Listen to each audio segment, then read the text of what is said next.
Chapter 449. Since Xiaofan said that, it meant this place was no longer safe. When they returned to the caravan, Black Bear told Xiaoxian his speculation based on Xiaofan's words and attitude. This time, the Linlu tribe was really going to make a move. However, the others would not interfere, they would just watch. Actually, in the eyes of the 6 aristocrats, this is nothing. Even Xiaoxian beating up Lubi, they'll just treat it as gossip. None of this was important enough for the 6 aristocrats to take seriously. So what if Xiaoxian beat up Lubi? What did that prove? Did it prove that the Yanjiao tribe was stronger than the Linlu tribe? No. A tribe's power was not determined by just 1 or 2 people. Plus, whether it was Xiaoxian or Lubi, the prodigy of the Linlu tribe, others might take a second look at them, but in the eyes of the aristocrats, they were just children playing around. This was also the reason why none of the influential figures of the 6 tribes had made an appearance until now. It was because they didn't care about these small squabbles. As for Xiaoxian's life, they did not care. In fact, they were happy to see Xiaoxian suffer. Just because they did not make a move did not mean they did not want to see others make a move. If the Yanjiao people were unlucky in the royal city, they would be happy too. Xiaoxian and Guang Yi listened to Black Bear's analysis. Actually, even if Black Bear did not say anything, Xiaoxian could guess. However, Guang Yi was different. He heard that the people here did not like the Yanjiao tribe and were happy to see the Yanjiao people suffer. They even looked down on their own tribe's elders. What kind of people were they? Pissed. Very pissed. But no matter how pissed they were, it was useless. They could only hold it in. Start a fight? Just the 2 of them, Yanjiao, against the people of the royal city? He was courting death. In the past, when Yanjiao came to the royal city, they always came in groups. With 100 or 200 people, their fighting power was great, and not many people dared to provoke them. As for now, who asked them to come with only 2 people? Even if he wanted to fight, he wouldn't be able to. Aggrieved, too aggrieved. The veins on Guang Yi's forehead were throbbing. He twisted his fingers a few times, but every time he almost reached the hilt of the knife, he would pull it back. He wanted to tear the house apart. But we're leaving tomorrow, so don't think too much about it, Black Bear comforted. Unfortunately, Black Bear's words did not work on Guang Yi.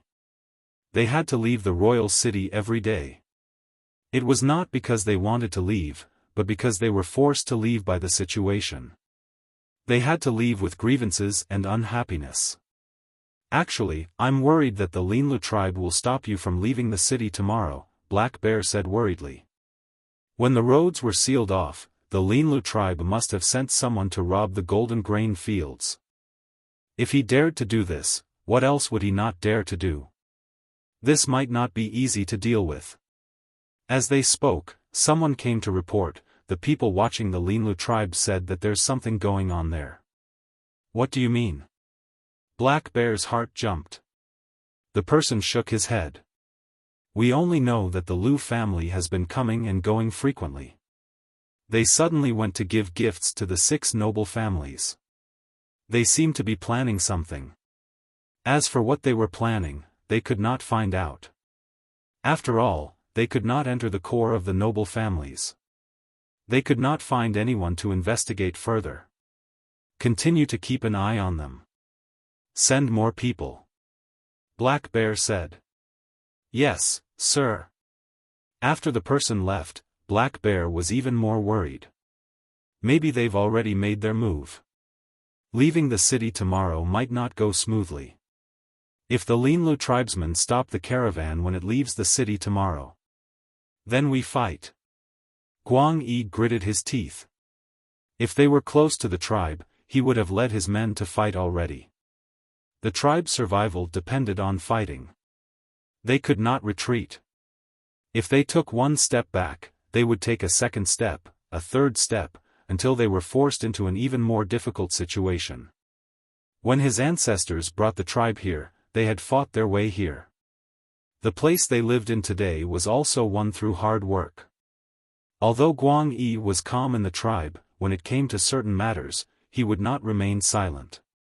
However, Guang Yi was worried about Xiaofan. Xiaofan's position in the tribe was special. The chief and shaman both valued him. Plus, Xiaofan was the only one from his brother tribe on the other side of the sea. Guang Yi was not afraid of anything happening to him. Even if he died here, he would not complain. But Xiaofan could not. Guang Yi was conflicted. His facial muscles were almost contorted. Seeing Guang Yi's reaction, Black Bear looked at Xiaofan. Xiaofan, what do you think? Black Bear knew that between the two, Xiaofan was the one who made the decision.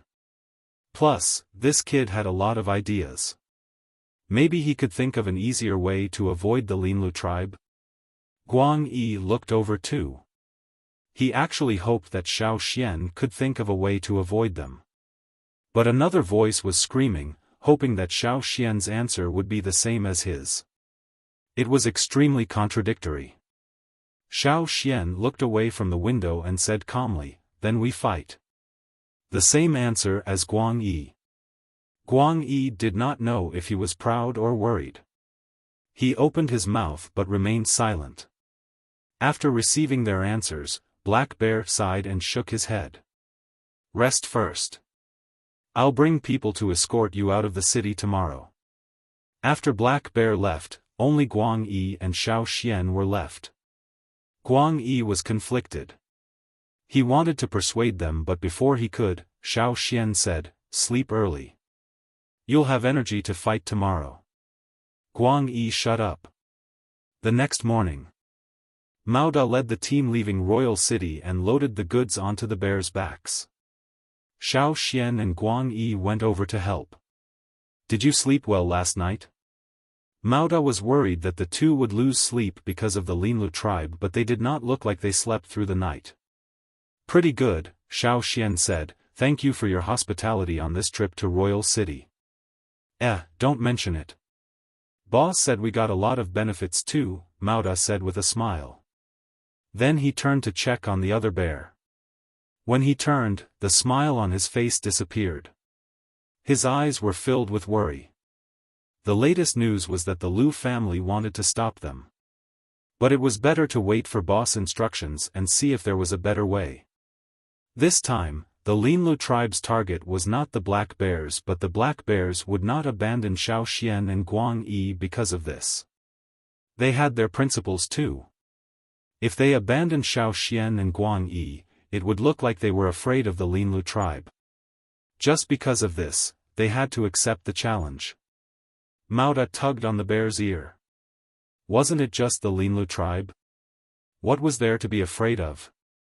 Let's fight then. We'll continue what we didn't finish last time. At the royal city gates, the guards yawned as they opened the gates. They were about to stand at the side and chat with their companions when they saw a few familiar figures. Am I seeing things? Why is it young Master Jing from the Ji family? The guard was confused. This young master had never woken up so early. You don't know?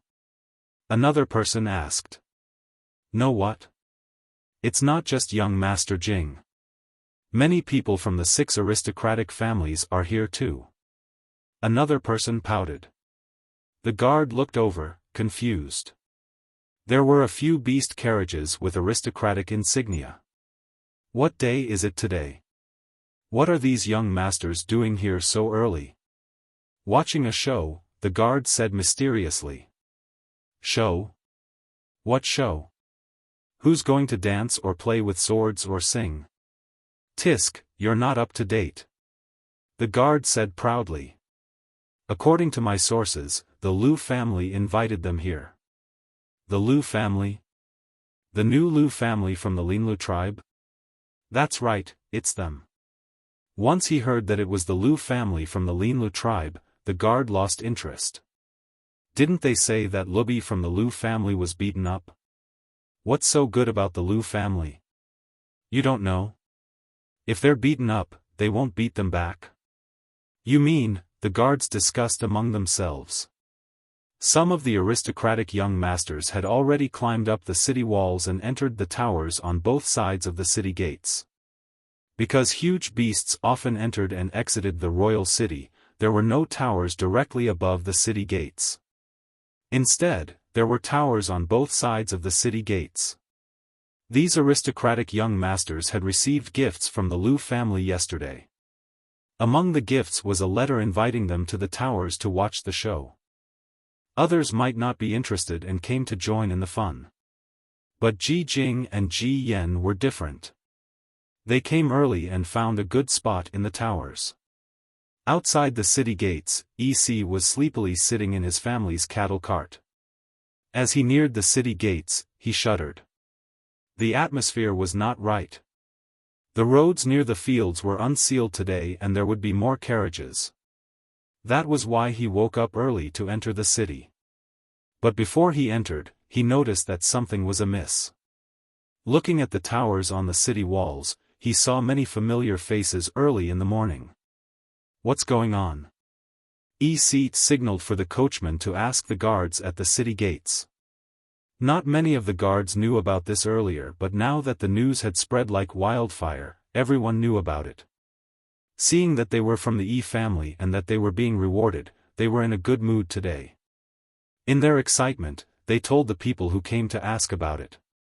The coachman who came to ask questions went back to EC to relay what the guard said. The Liu family? Yanjiao? EC thought. He knew that the young man who went to the fields with Ji Ju that day was from the Yanjiao tribe. And there were only 2 Yanjiao tribesmen who came to the royal city. Young master, shall we continue? Asked the coachman. No, you drive the cart back. I'll go up and watch with them. Although EC was a minor figure in the E family, as a descendant of the E family, he had the right to go up the city walls. Seeing that EC had made his decision, the coachman could only follow. When EC walked up the city walls, he noticed that many people had woken up early. Other than the E family, there were people from the other 5 families. Even the people who usually slept like pigs were yawning as they came over. EC did not go into the tower. He could not squeeze in, so he could only watch from the outside. Actually, it was not a bad thing to watch from outside. Chapter 450. Not long after EC stood still, another group of people walked up the wall. It was a few members of the E family. When they saw EC, they were shocked. They did not expect to see EC here. EC's presence was too inconspicuous.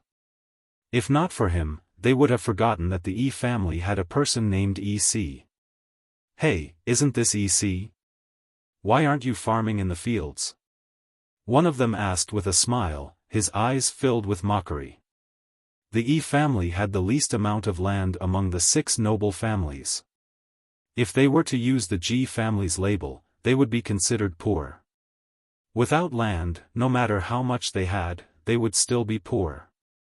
However, the E family did not think that way. They felt that only useless people would farm. The capable ones would just sit at home and collect money. Therefore, in the eyes of the E family members, EC was the most capable one. Perhaps, 3 generations ago, these people might not have been able to compare to EC's family. However, things were different now. No matter how useless they were, they could still sit on the street of divination. For people like EC, who did not even have the skills to make a living on the street of divination, they could only rely on their ancestors' influence to get a small piece of land to pass their days.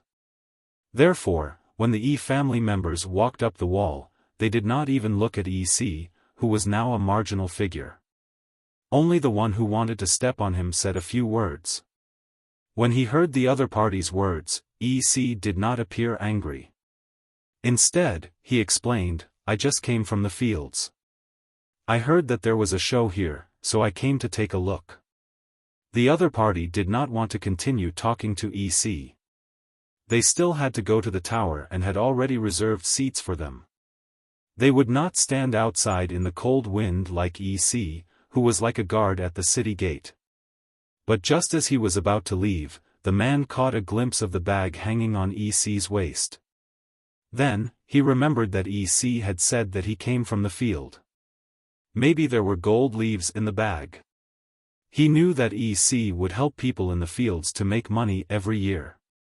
Looking at the big bag hanging on EC's waist, he knew that EC had made a lot of money this year. The man's eyes moved, and he turned his foot back to face EC. It's boring to just watch like this. Why don't we play something fun? That person said. For example? EC looked at him. Why don't we make a bet? I heard that the Lu clan is going to fight with someone. The man suddenly forgot who the other party was and only remembered the Lu clan. I heard that we have to deal with 2 Yanjiao soldiers. Isn't this a little inappropriate? EC asked with a frown. How is it inappropriate? Hasn't it always been like this? The man didn't think much of it. After all, he had seen this kind of thing many times before. In this world, people bullied the weak with numbers. If you didn't have enough people, you shouldn't cause trouble. If you did, you couldn't blame others for putting up a big fight to bully you. It didn't matter what the cause was, or whether the goal was what everyone said. The spectators didn't care. They were just bored and wanted to pass the time. Didn't the Lu clan lose before? I don't think they'll win this time, EC said. The man who was thinking about how to trick EC paused for a moment, then a big smile appeared on his face. So you think the Lu clan will lose? I think so. EC's tone was uncertain. Then let's make a bet. What are we betting on? A voice interrupted. Oh, it's Yi Bing. The man's tone was completely different from when he first called out EC. Now, he was trying to curry favor with Yi Bing.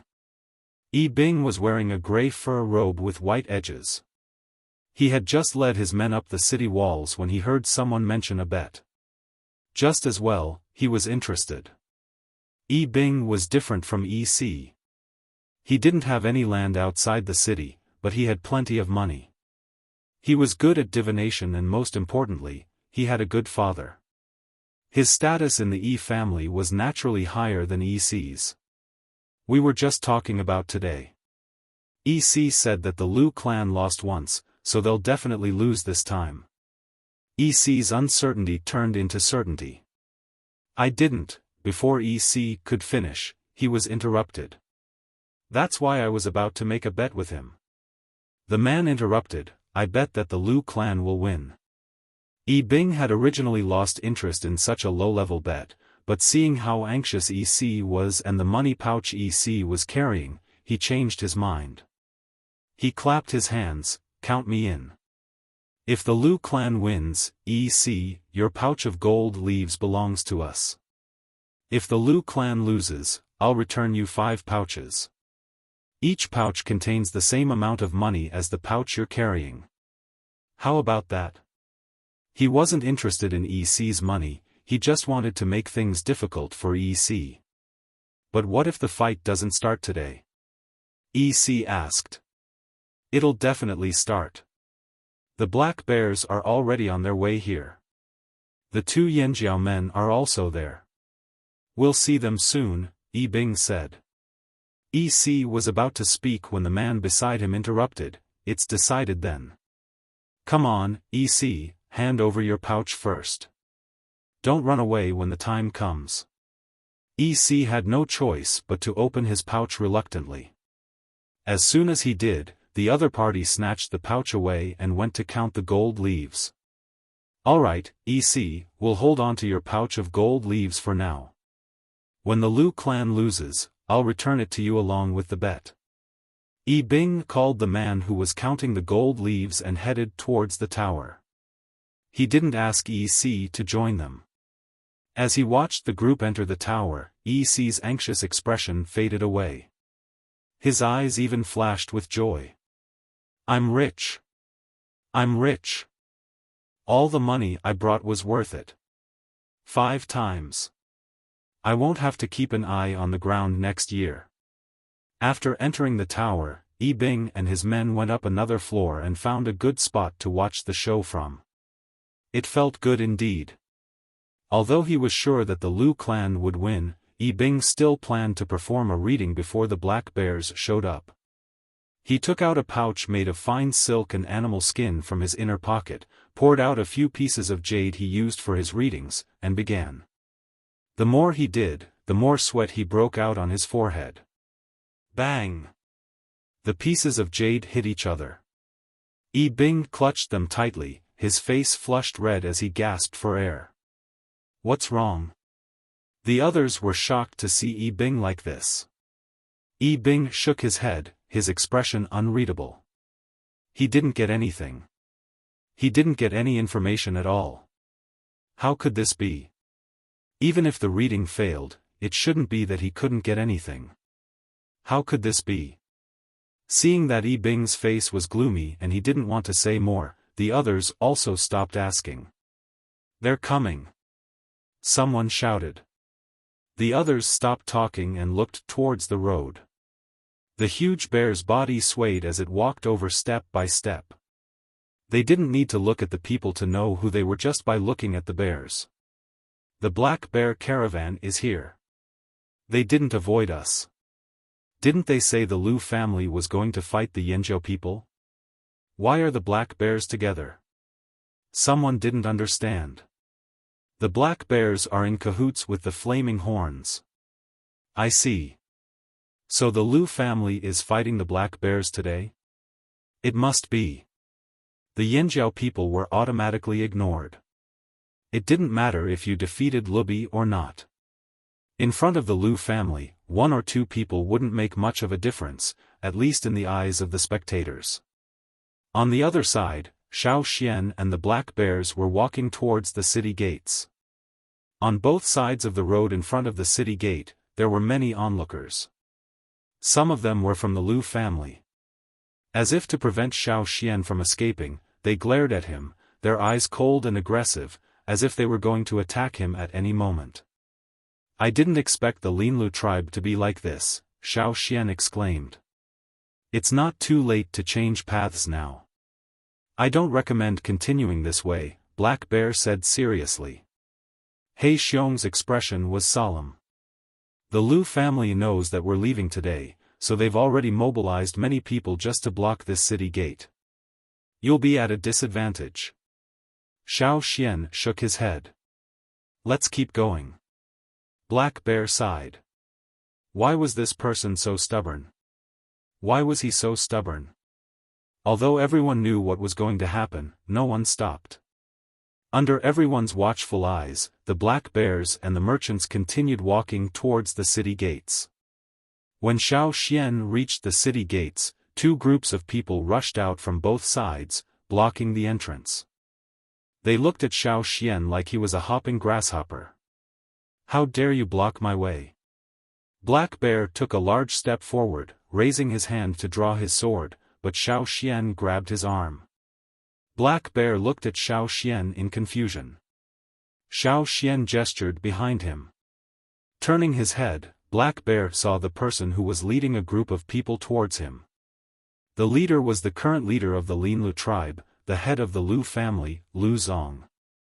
Lu Zong wasn't very tall, but he gave off an oppressive aura. The people standing next to him felt even more pressure than Lubi. At this moment, the current leader of the Lu family walked over with his men. He wasn't afraid of Xiaofan escaping. Plus, there were Lu family members blocking the way. With so many people blocking the way, it wouldn't be easy to escape. He purposely let the 2 Yanjiao people walk to the city gates before leading his men out. He wanted them to experience the feeling of not being able to leave even though the exit was right in front of them. Today, he didn't plan on letting these 2 Yanjiao people leave alive. Even if the Yanjiao tribe found out, what could they do? Could they take revenge on the royal city? What a joke! If they hadn't moved to the royal city, the Lu family would have been worried when they heard about the Yanjiao tribe. But things were different now. They were in the royal city, in the territory of the 6 noble families.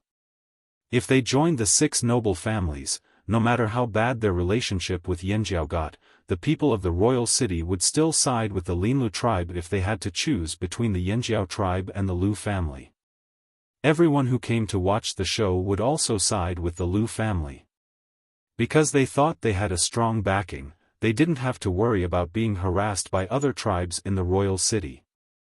They didn't have to worry about the consequences, so they could act without fear. Lu Zong's gaze swept past Black Bear and stopped on Xiaoxian. His voice was icy. Today's matter is between the Lu family and the Yanjiao tribe. It has nothing to do with anyone else. Those who have nothing to do with it can leave now. What he meant was for the Black Bears to get out of the way. What was supposed to be a matter between 2 Yanjiao tribesmen was now a matter of the entire Yanjiao tribe. It sounded even more imposing. Black Bear smacked his lips and raised his hand at the people of the caravan. Listen up. Whoever dares to block our way, we'll cut them down 1 by 1, 2 by 2. If you cut down too many, you'll be rewarded with gold leaves and gold knives. When Black Bear first spoke, the Lu family thought he would ask the caravan to leave. They didn't expect him to say something like that. It was a direct provocation. Seeing the Lu family's expressions change, Black Bear asked loudly, "What did the ancestor say?" The people of the caravan shouted in unison, "We can't lose our momentum just because of the enemy's formation." Roar! The giant bear of the caravan bared its fangs and roared as well. Those who wanted to enter the city and those who wanted to leave, whether they were humans or beasts, were all frightened by the aura. Were the Black Bears for real? Wasn't it a feint like last time? This was a rare opportunity. They had to watch. Lu Zong's expression darkened. He realized that the Black Bears who had stayed behind to guard the royal city had arrived. In his heart, he didn't want to start a fight with the Black Bears here. Who knew that the Black Bears would insist on protecting the 2 Yanjiao tribesmen? Since when did the Black Bears have such a good relationship with the Yanjiao tribe? Just as Lu Zong was considering whether to start a fight with the Black Bears here, Xiaoxian spoke up. "I think this matter should be settled between me and the Linlu tribe's chief."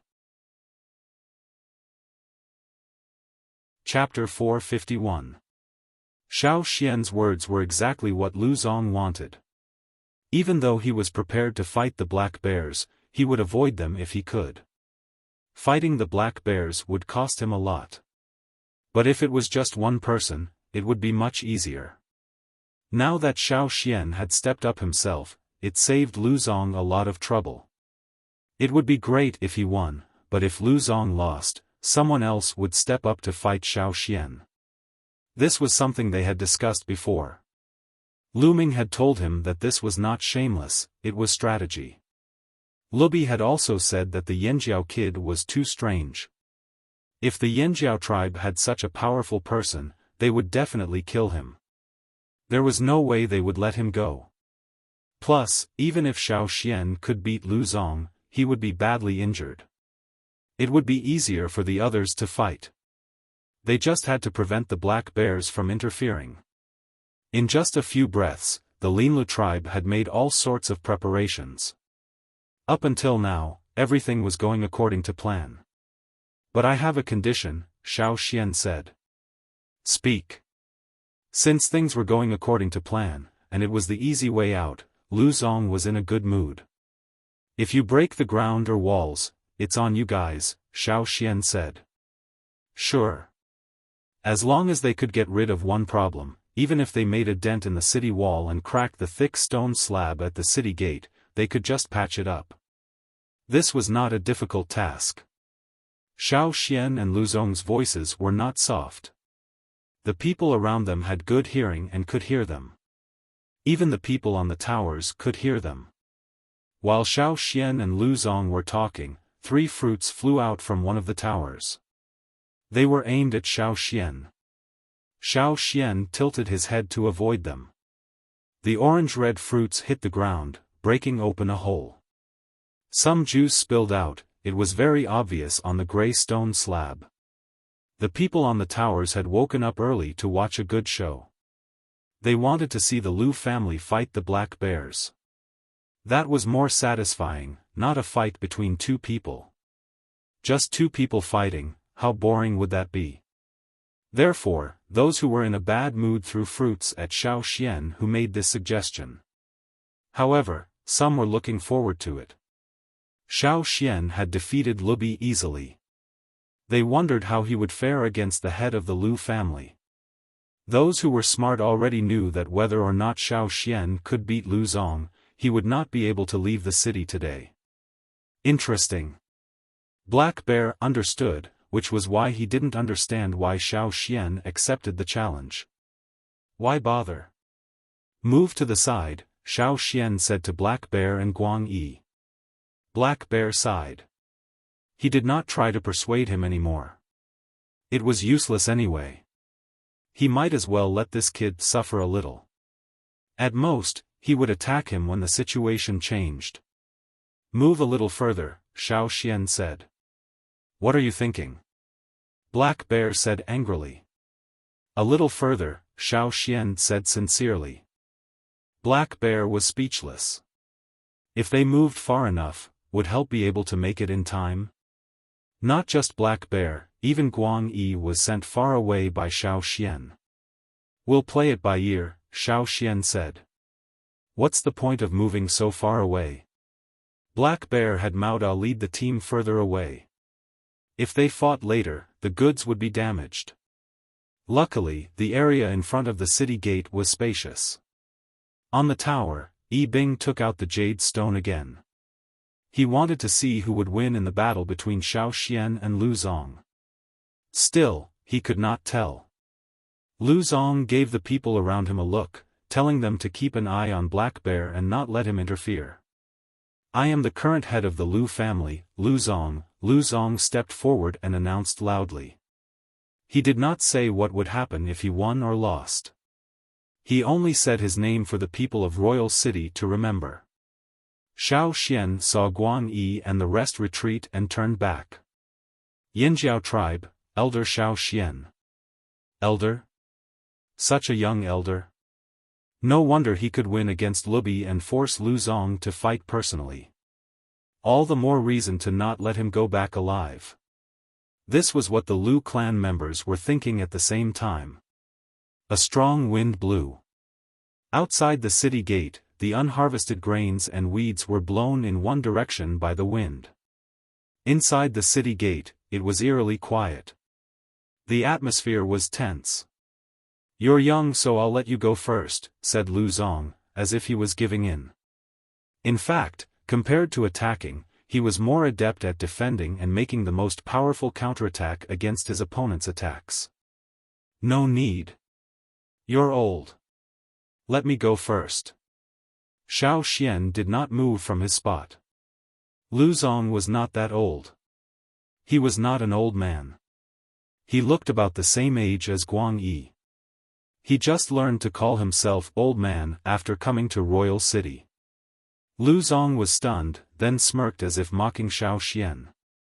Deep down, he was wary. What made this kid so confident?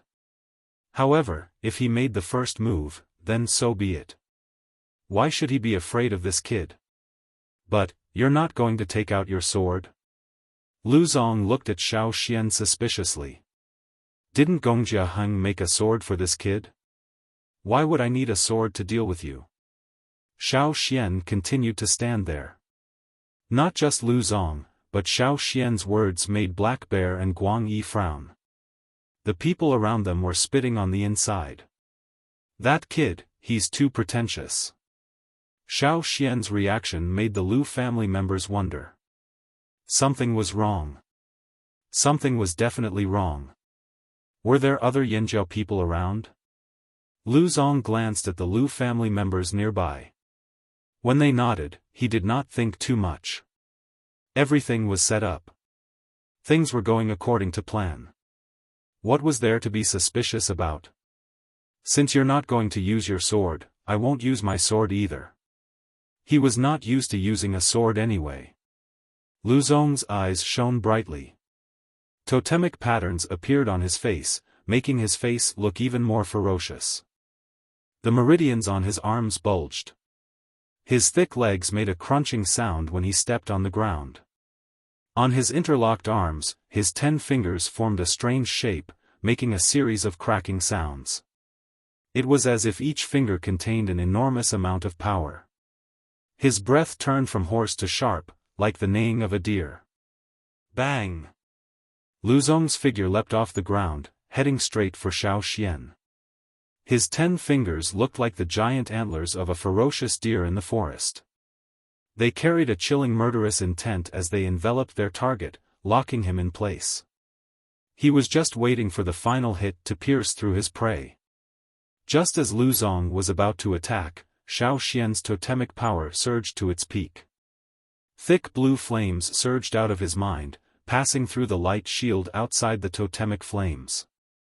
With the force of a tidal wave, it rushed into the bone ornament hanging in front of his chest. His life force suddenly erupted, and a vast amount of power seemed to flow into every muscle, every bone, and every meridian in his body. His muscles felt like they were being pricked by needles. His blood felt like it was burning. His bones were shaking.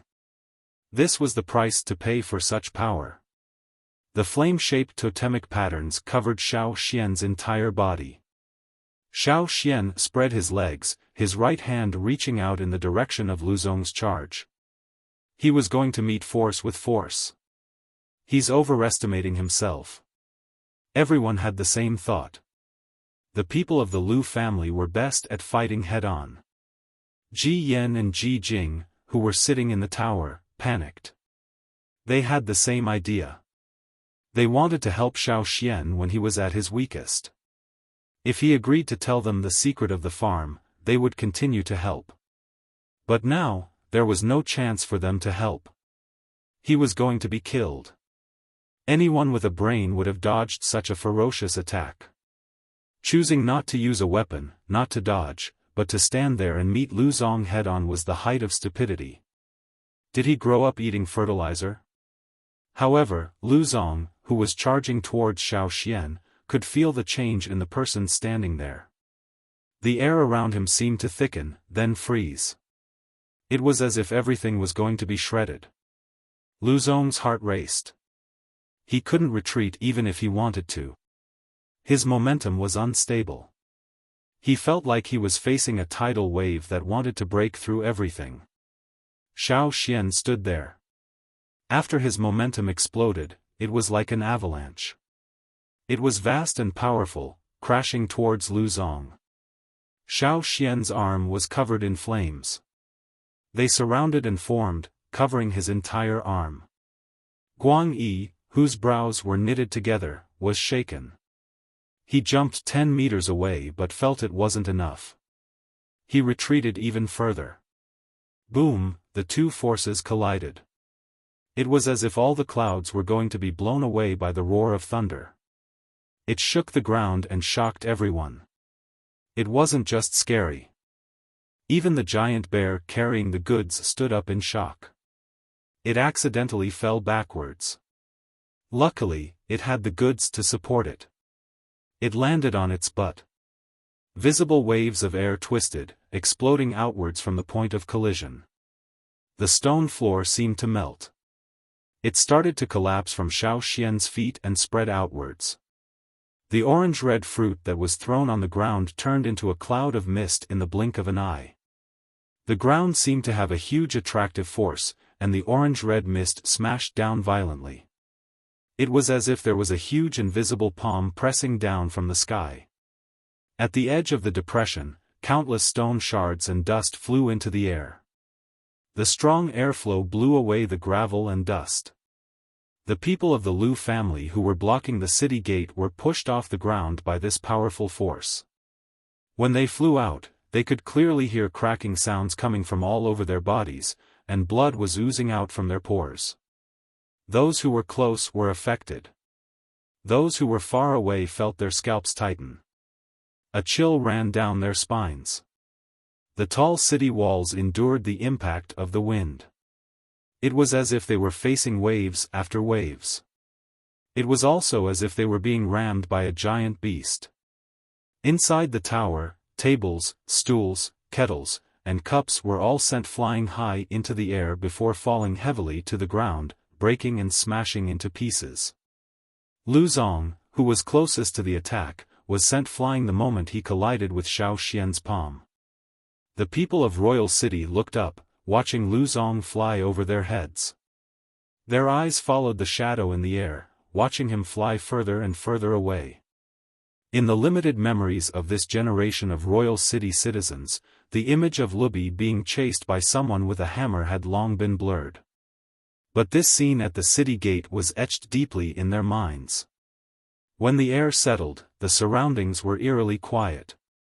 Crack, crack, crack, crack, clear cracks appeared on the tall city walls. The cracks were like vines growing vigorously. They branched out and continued to spread outwards. Chapter 452. Inside the tower, the people who were flustered by the tremors froze when they heard the cracking sound. They looked towards the source of the sound. In the tower, where the shockwave had turned the place into a mess, some people were lying on their stomachs while others were leaning against the stone pillars. After hearing the sound, the person leaning against the thick stone pillar gasped for breath. His eyes widened as he stared blankly at the stone pillar, as if he had seen something incredible. A crack appeared on the stone pillar and extended from bottom to top. Like an unstoppable snake, it passed under his hand and rushed to the top. Feeling the trembling under his hand, the person did not care about anything else and ran. Run! This place is going to collapse. As if a line of fire had been ignited, a commotion broke out. Without tidying up their clothes and hair, the people in the tower rushed out one by one. Ka, ka ka ka, rumble, small stones rolled down, and stone chips and dust fell from above. Then, more and more stones fell, and the small stones turned into large stone slabs.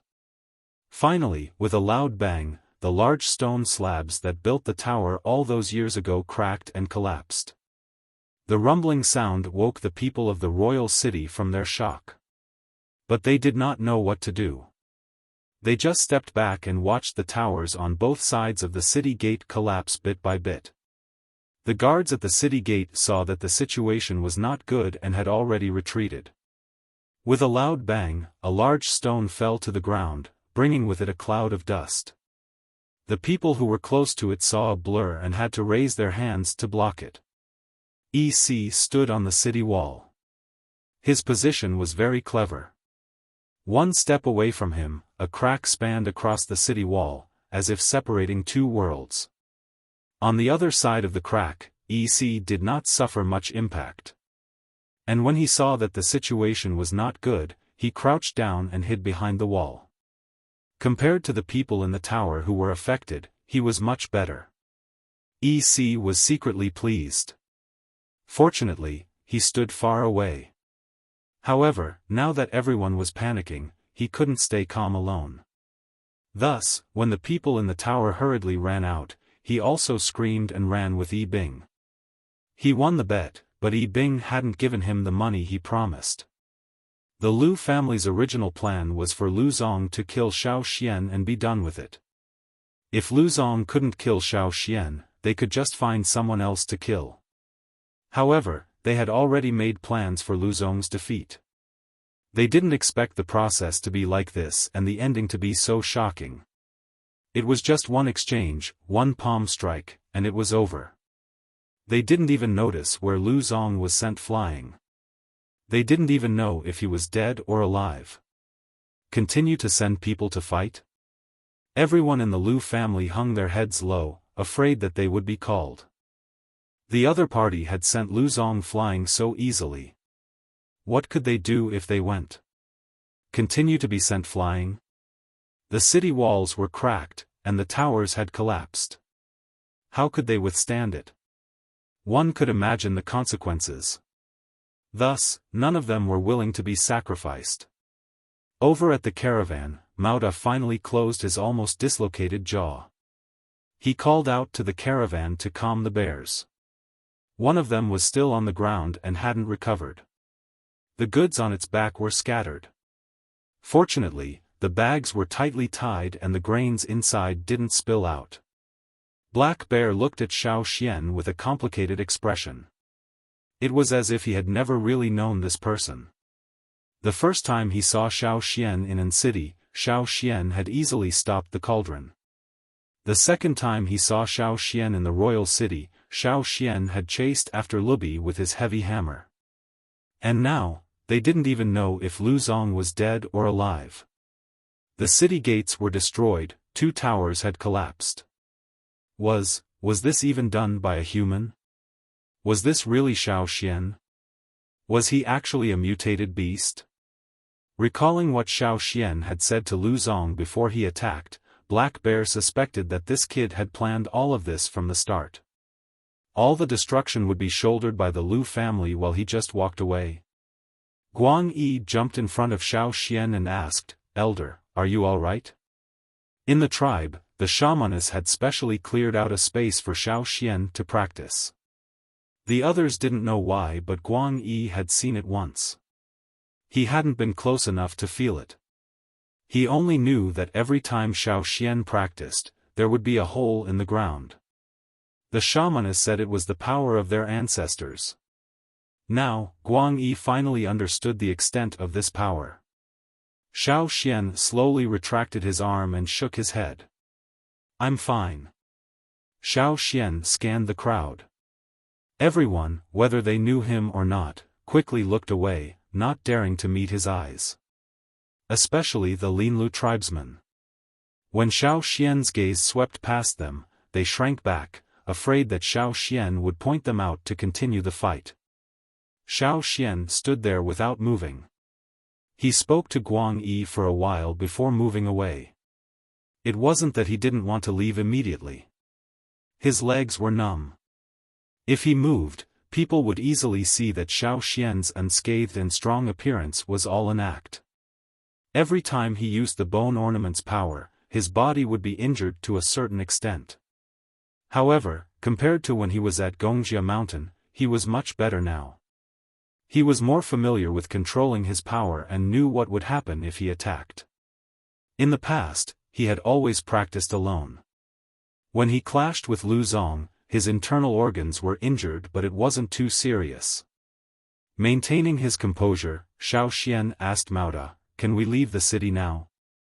"Yes, yes," said Mauda quickly.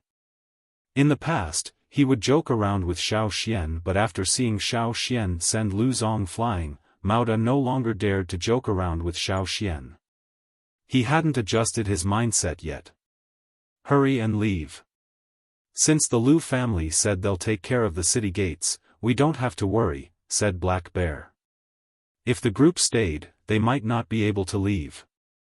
Xiaofan thanked Black Bear sincerely and left with Mauda and the rest.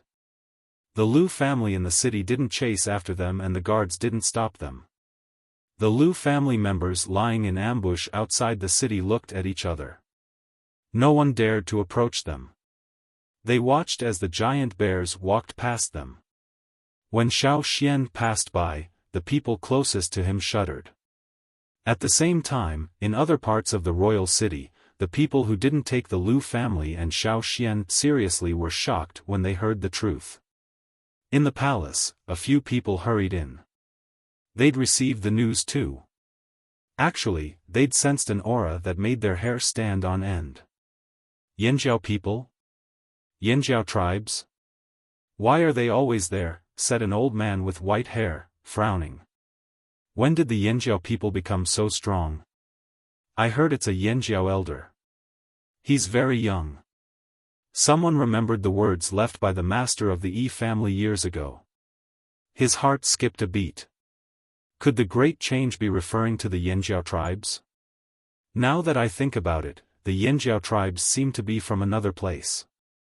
This foreign tribe is a great threat. I said so years ago. For a moment, everyone present was silent. They felt that it was really possible. While the people of the royal city were discussing the Yanjiao threat, Xiaoxian had already left the royal city. He walked out of the long dirt road outside the royal city and entered the forest again. Not to mention the giant bears, even Xiaoxian was much more relaxed. "Mao, let me borrow your bear," said Xiaoxian. Mao was thinking about further cooperation with the Yanjiao tribes. Today's events showed that the Yanjiao tribes were much more powerful than they'd imagined. Cooperating with a tribe like this would benefit them greatly. Not to mention, Xiaoxian knew Master Heng and Ji Ju. Hearing Xiaoxian's words, Mao paused his thoughts. He was confused. Borrow the bear? For what? To eat? He'd heard that the Yanjiao people liked to eat giant beasts. Every time they exhausted themselves, they liked to eat large amounts of beast meat. "Let me sit on your bear for a while. I want to take a nap," said Xiaoxian. Mao's eyes flashed. He knew that Xiaoxian wasn't as good as he looked. Waving his hand, Mao said, "Go ahead. Pick whatever you want." Xiaoxian chose the one closest to him. It was the one that had tried to attack him when he first met the giant bear. Seeing Xiaoxian approach, the bear shuddered and tried to avoid him. However, Xiaoxian had already flipped onto the bear's back. Thus, the bear's walking posture was very stiff. Its 4 legs were messed up and it almost tripped over itself. If it had only been wary of Xiaoxian before, now it was terrified of Xiaoxian. However, seeing that Xiaoxian didn't do anything after getting on the bear's back, it gradually calmed down. Xiaoxian needed a good rest to heal the injuries in his body. After withstanding such a huge force, from his neck to his shoulders, from every muscle to every bone, it was as if they were blocked from operating. Every movement was difficult, and the feeling of heaviness in his body became more and more obvious. However, with his recovery ability, he would feel much better after a good sleep. That was why he had decided to rest on the bear's back when no one was watching them after leaving Royal City. Guang Yi didn't speak. He stood guard beside the giant bear. At the same time, he was thinking. If Xiaoxian was so powerful, could he find a way to the other side of the sea? The shamaness and chief had placed their hopes on Xiaoxian. In the past, Guang Yi had his doubts, but now, he felt that it was possible. He was also very interested in the other side of the sea. When he was in the tribe, his old friends would talk about the other tribe when they ate meat. It had been 1,000 years, but the people of Yanjiao did not have deep feelings for this land. The shamaness said this was not where they should be, so they did not feel a sense of belonging. If an outsider attacked the tribe, Guang Yi and the others would defend the tribe. However, if they couldn't defend and the shamaness and chief decided to move, they would be a little emotional but not too emotional. Every year, they would hear news of other tribes migrating. Some moved from the wilderness to places with more people. Some were forced to leave the land they had lived on for hundreds of years and move into the mountains. When the fire seed no longer took root, it was as if the people had no roots. They floated and fell wherever they went. Some tribes scattered and could never gather again. Some tribes changed, just like the Linlu tribe. What would happen to the Yanjiao tribe in the future? Guang Yi looked at the yellowed leaves falling from the forest and felt emotional. Chapter 453. The caravan to Amba city encountered a lot of robbers along the way. They probably knew that there were more grain shipments at this time, so when they saw the large bags of suspected grain in the caravan, even if the robbers were afraid of the Black Bear caravan, they were still greedy and risked their lives. The caravan never showed mercy to robbers. If they let them go this time, they would continue to be beaten next time. If they knew that they were from the Black Bear caravan and still came out to rob them, then sorry, they would kill them. Therefore, in order to reduce future trouble, the caravan's people were absolutely ruthless. However, there were many robbers every year. When one group was slaughtered, another group would come out. Some robbers weren't forced to make a living, they just felt that robbing was easier. The giant bears of the Black Bear caravan, although they looked a little timid in front of Xiaofan, were ferocious in the face of robbers. Xiaofan saw the giant bears directly tear people in half several times, but they rarely ate human flesh. If the giant bears were hungry, the caravan's people would find food for them. These giant bears had a wide range of food, from grass shoots, berries, ants, bird eggs, river fish, and so on. Sometimes they would follow the caravan's people to eat the prey they brought back. They would even eat a little of the half-rotten beast's corpse that had been bitten to death by other beasts on the road. Fortunately, most of the places they passed through were mountains and forests, and there was a lot of food around, so they would not starve on the road. After 2 or 3 days of rest, Xiaofan had almost recovered. Some of the prey he hunted was also given to the caravan. The giant bear that carried him for 3 days was also rewarded a lot, so much so that the giant bear would approach Xiaofan to ask for food when it saw him.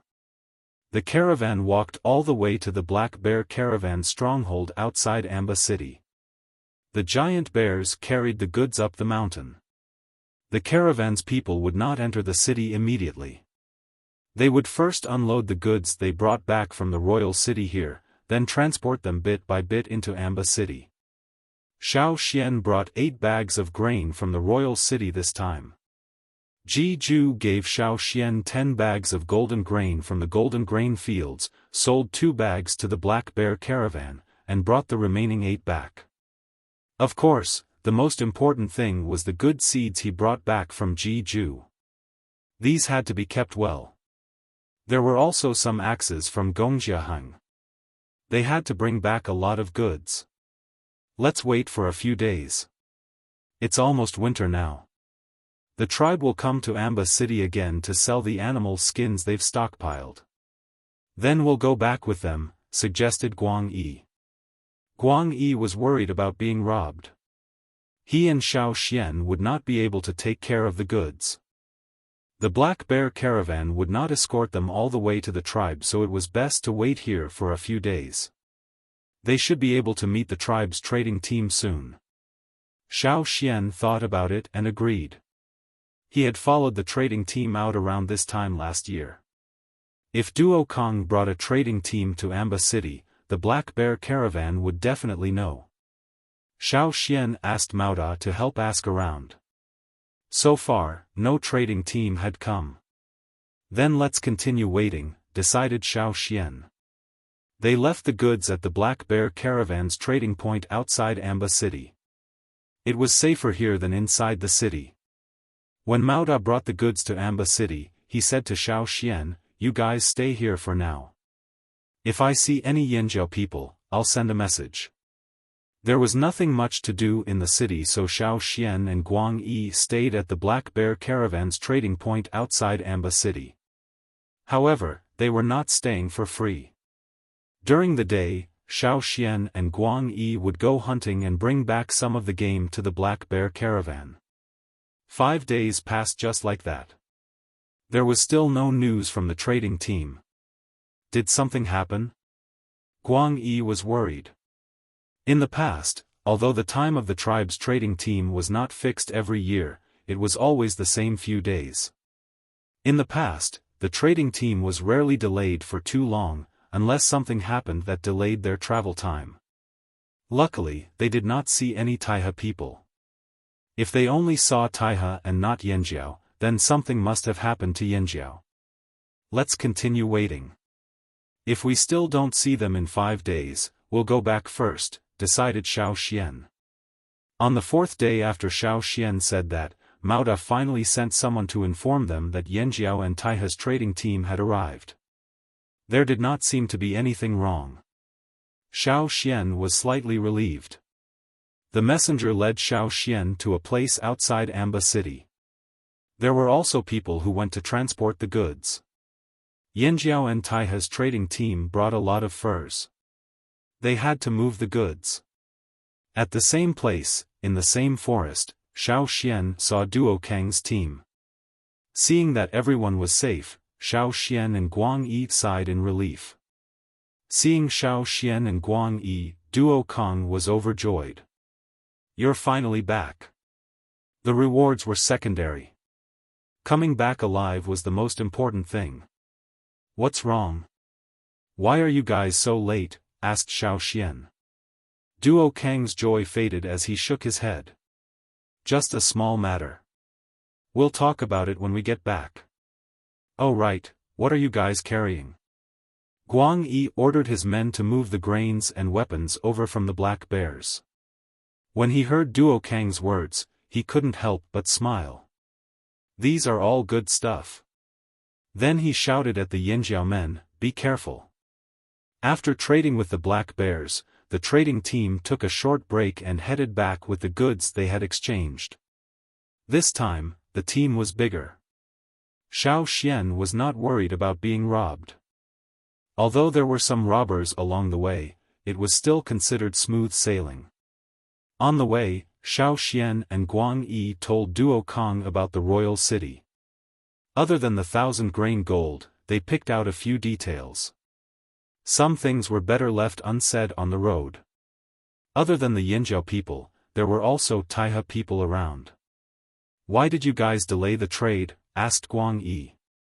He knew that Duo Kong didn't tell them because he didn't want others to hear. Now that the black bears were gone, Duo Kong didn't have to hide it anymore. "It's about the salt," said Duo Kong. Duo Kong said, "It's because something happened at the salt mine that we and the people from Taihe had to postpone the trade. Most of the salt used by the tribe was obtained from a salt mine. That salt mine was divided among the 5 tribes. Those who didn't get a share of the cake could only trade with these 5 tribes. Yinjiao and Taihe were 2 of the 5 tribes. It was the result of the battle for the salt mine. Other than the Flaming Horn and Taihe tribes, the other 3 tribes were the Fox tribe, Mountain Wind tribe and Shan tribe." Xiaoxian knew about this. "Is it settled?" asked Xiaoxian. Duo Kong shook his head. "The Fox and Shan tribes want to take over the salt mine. Mountain Wind has already fought with them, but they're very determined this time. Plus, they've found some allies. It's not easy to deal with them. No matter what, we'll talk about it when we get back. Let's see what the chief decides. If we're going to war, we have to prepare well this winter." Xiaoxian and Guang Yi grew serious. War was no small matter, especially when it involved 5 tribes. When they finally saw Yinjiao's not-so-tall mountain, Xiaoxian's tense nerves finally relaxed. Whether it was in the royal city or on the road, he always had to be on guard.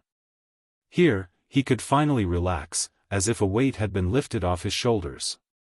There were some children feeding ducks by the river. When they saw the trading team, they ran over to greet them. Some of their elders were in the team.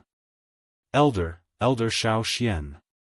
A child ran towards Xiaoxian, looking very excited. He couldn't even stop running when he reached Xiaoxian. Xiaoxian picked the child up and put him on his shoulder. People in the tribe often did this, including the chief and Xiaoxian. Sometimes, Xiaoxian would do the same. Xiaoxian knew this kid. He was the second person to get a duck egg from the river. Others rarely got one, but he got one on his first try. After that, he was very active in feeding the ducks. Being put on Xiaoxian's shoulder, the child was a little embarrassed. Then, he excitedly took out an egg from his pocket. "A duck egg? Eggs are still around?" The duck eggs that could hatch had already hatched into ducklings.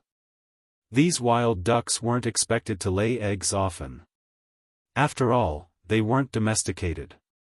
Other than 1 or 2 times a year, they wouldn't lay eggs. "I found it by the river." The child's eyes were bright as he handed the egg to Xiaoxian. Xiaoxian took the egg and looked at it carefully. It wasn't damaged, but it didn't look like it had been laid for a long time. "By Dan, no, by Gua," Xiaoxian asked the child on his shoulder, "When did you find this egg?" "This morning, in the bushes by the river." The child named Bai Gua pointed at Xiaoxian. There were more ducks swimming there. There were also new ducks. Xiaofan didn't know which one had given birth to them. There are still eggs at this time? Duo Kong was also surprised. The ducklings were all grown up. They hadn't heard of anyone finding an egg in the tribe. How was this child so lucky? Bai Gua, you should just change your name to Bai Dan. You can find more eggs in the future, Duo Kong joked. The child actually took it seriously. He was thinking about changing his name with his family. Speaking of eggs, Xiaofan, go and see that green duck later, Duo Kong said. That fat green duck? Xiaofan was surprised. What's wrong with it? If it could attract new female ducks, then the fat duck should be fine. Duo Kong clicked his tongue and didn't explain. You'll know when you see it. It's in the duck shed at the foot of the mountain. The shed you guys built for it. After crossing the river and entering the tribe, Xiaofan put Bai Gua down. He didn't rush up the mountain. Instead, he walked towards the duck shed. He noticed that while he was gone, another row of duck sheds had been built at the foot of the mountain near the river. There were ducks of different colors moving around inside. He walked into the shed that was built for the green duck. Other than the small door for it, the door for humans seemed to have not been touched in a while. It was covered in a layer of dust. As soon as he opened the door, Xiaofan felt a murderous aura coming towards him. It wasn't strong, but it was obvious. It was more like a threat. However, the murderous aura quickly disappeared. Xiaofan looked over. In the nest made of hay, the fat green duck was squatting there. Its wings were spread open as if it was trying to hide something. However, there were too many things under its wings and it couldn't cover them all. From the small part that was exposed, Xiaofan knew that there were duck eggs under its wings. This duck was incubating eggs. Chapter 454. In the past, only the female ducks would incubate the eggs, and this fat male duck would turn a blind eye when the tribesmen took the eggs from their nests. After the second-generation ducks were born, the fat duck lost interest in them. It would patrol the forest every day, but would not stop for the ducklings. But now, this fat duck was incubating eggs? But where did these eggs come from? The ducklings had grown so much, where did these eggs come from? Thinking about the eggs Bai Gua picked up, could they have been laid by the new ducks? The fat duck stared at Xiaofan, as if wary of him. With every step Xiaofan took, it became even more nervous. It even opened its mouth, revealing its sharp teeth. Other wild ducks did not have such sharp teeth, and their feet were not like this duck's either.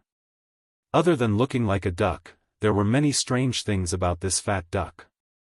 Perhaps, all of its previous actions were not as they had imagined. Xiaofan did not walk in again. He retreated from the duck shed and asked the person who usually took care of the duck shed. That duck? Its behavior was very strange. After you left, it brought back a few eggs from outside. Then, new ducks came to the forest in front of the tribe. After a while, the patrolman noticed that the ducks were laying eggs. At first, it was the same as before, but one day, a patrolman approached the duck's nest in the bushes and was attacked by the green duck. If he did not dodge in time, his hand would have been pecked, said the person who took care of the duck shed. Did it attack the tribesmen? Asked Xiaofan. If that was the case, they had to keep a close eye on this fat duck. They could not let it go on like this. Not really. After the patrolman left the nest, the duck stopped attacking. However, the patrolman said that he hid behind the bushes and watched secretly. He saw the duck grab an egg from the nest and fly away. After that, even when the patrolman approached the duck's nest in the bushes, it did not react, said the person who took care of the duck shed. This fat duck is hiding eggs?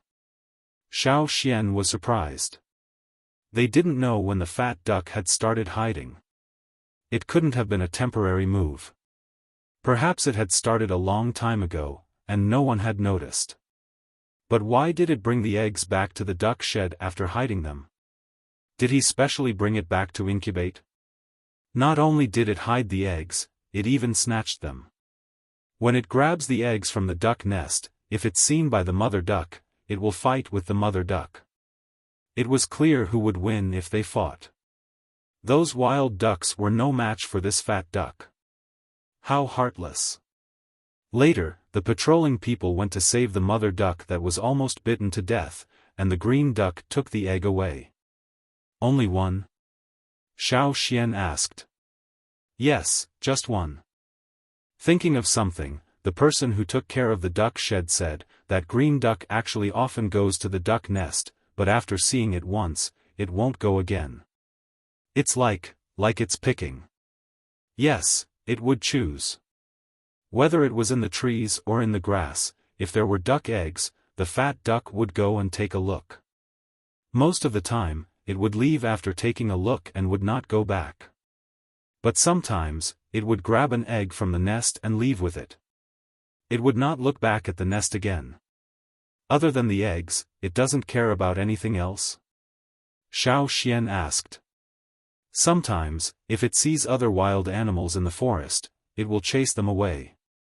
But other than the eggs it takes away, everything else seems to be secondary, said the person who took care of the duck shed. After thinking for a moment, Xiaofan asked, when was the first time you saw it take the eggs away from the duck nest? Elder, not long after you left, the patrolman noticed. Then one day, I saw it going back and forth from one place in the forest to the duck shed to carry eggs. So it had hidden some eggs a long time ago and then brought them back to the duck shed? Come to think of it, if it had started stealing eggs so early, then did anything hatch? The person who took care of the duck shed shook his head. It didn't allow me to go near. I watched it every day, but I didn't see anything hatch. There was no other movement at all. When the fat duck left, he even sneaked into the duck shed to take a look at the eggs, but he didn't see anything different. Eggs laid by different ducks had different colors and patterns, but when comparing eggs from the same nest, there really wasn't much of a difference. I only went in to take a look once. The next day, I was threatened by the fat duck. The person who took care of the duck shed still felt a lingering fear when he thought of the fat duck's murderous look. Worried that Xiaofan would kill the fat duck, the person who took care of the duck shed didn't forget to put in a good word for it. Actually, as long as you don't go in and touch the eggs, that fat duck is quite easy to get along with. Okay. I'll leave it to you guys to take care of the duck shed, Xiaofan said to the person who took care of the duck shed. It's no trouble at all. When there are more ducks, we'll be able to lay more eggs. Those eggs are more useful than the ducks, someone said.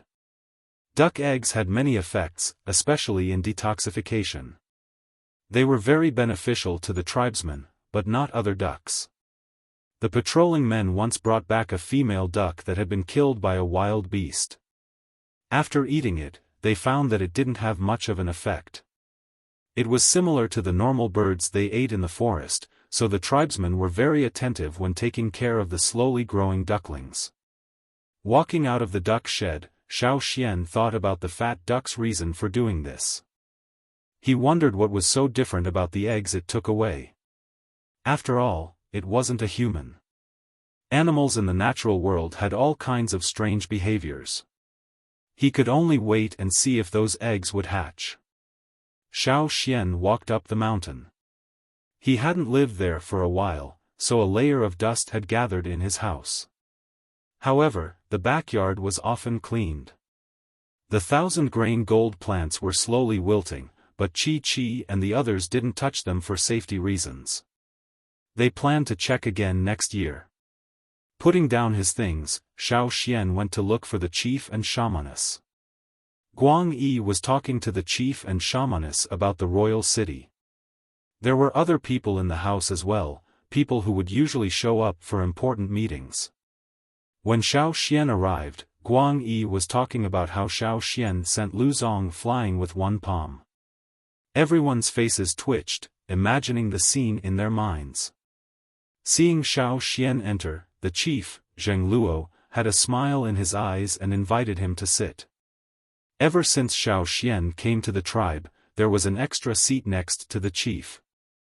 It was reserved for Xiaofan. Xiaofan and the shamaness sat on both sides of the chief. The rest had to sit at the back.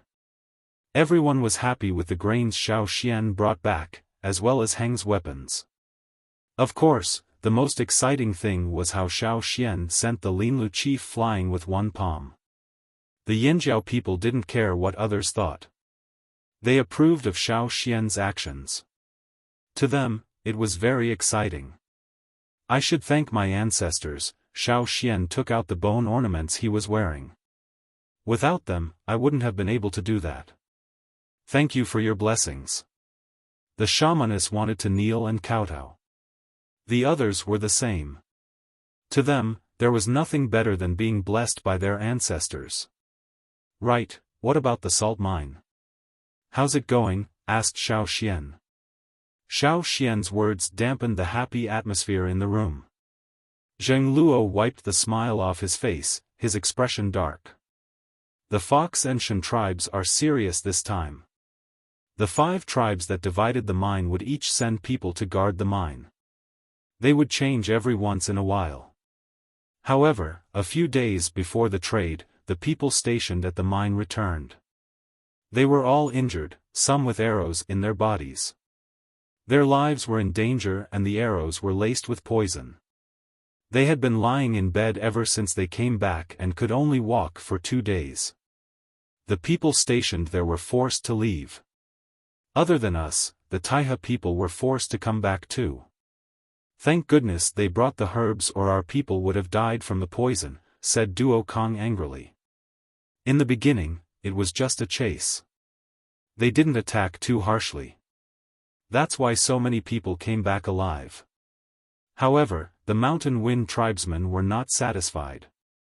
When they went over again, the Fox and Shan tribes were much more ruthless. Many of the Mountain Wind tribesmen died. Zheng Luo said to Xiaofan.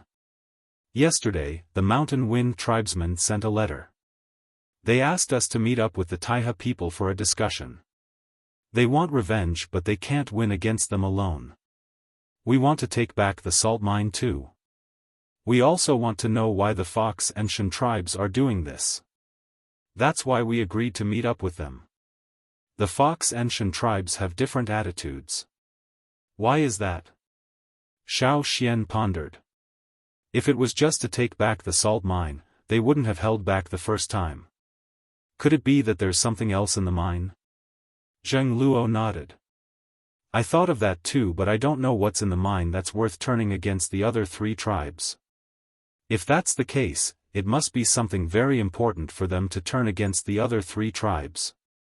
There must be a lot of it too. Zheng Luo's eyes burned with passion. If there was something good, how could the Yanjiao people miss it? If they couldn't negotiate peacefully, then they'd just have to take it. Xiaofan understood too. Perhaps the Fox and Shan tribes only found out about the stuff the first time. That's why they worked together to chase the other 3 tribes away. However, they didn't want to offend the other tribes too much, so they held back. That was the only way to turn back.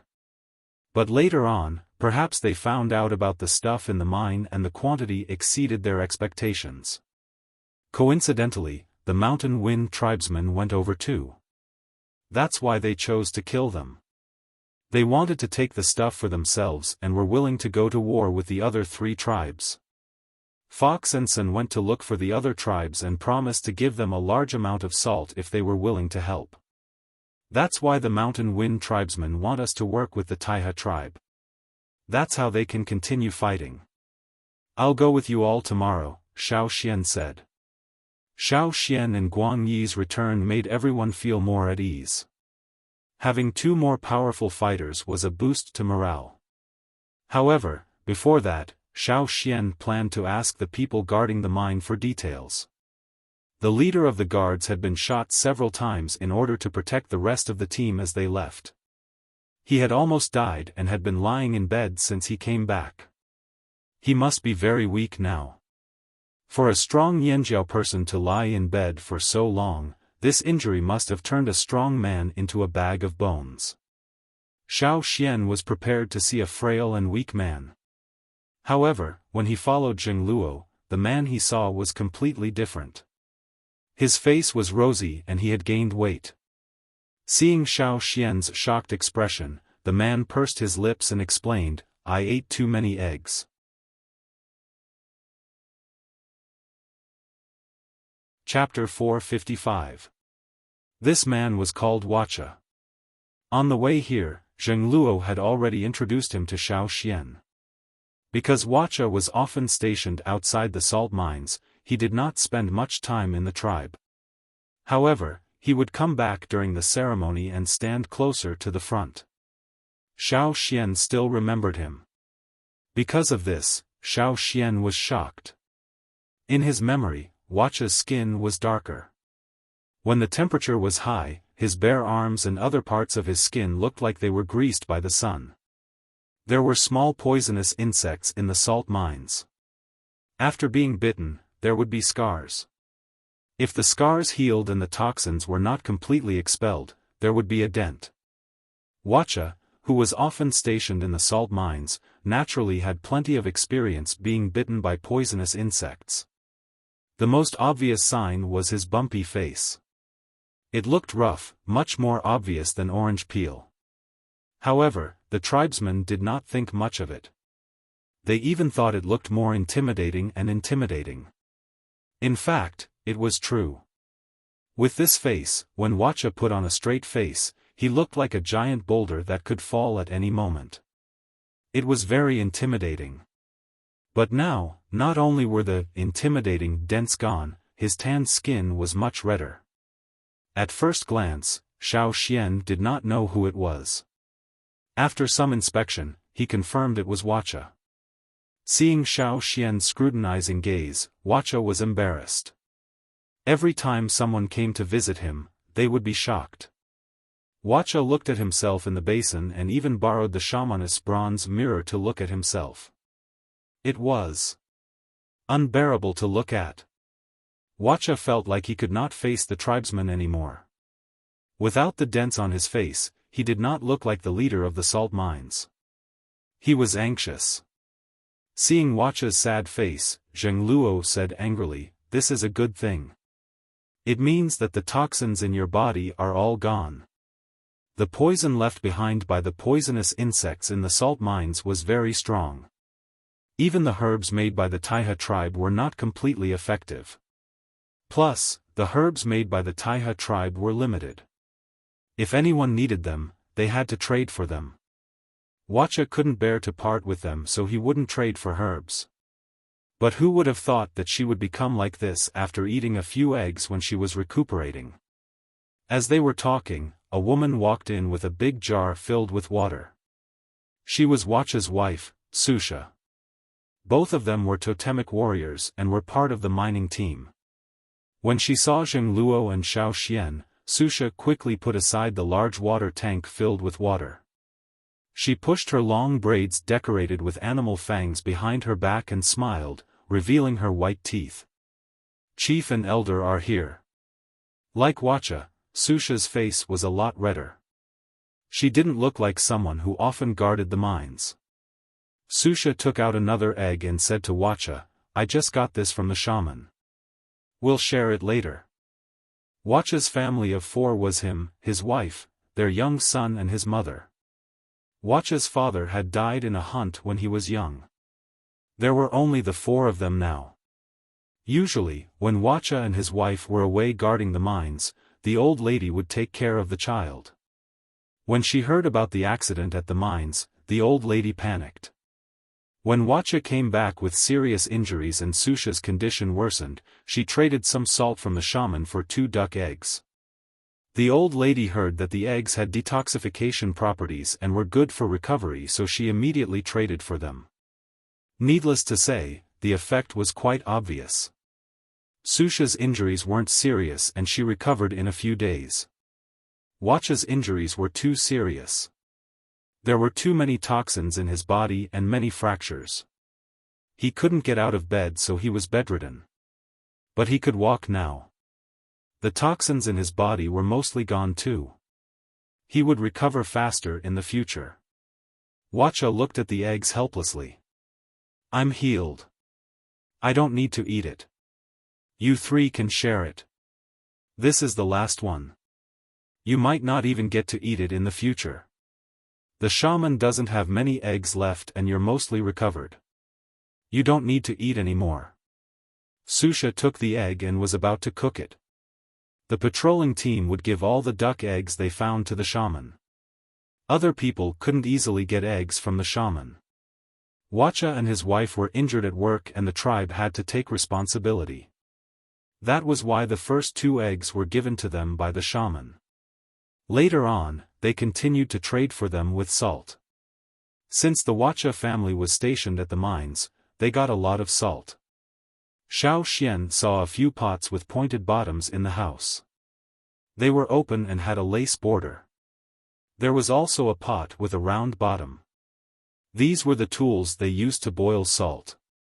There was also a smaller pot with a pointed bottom. It wasn't the main tool for boiling salt but for measuring.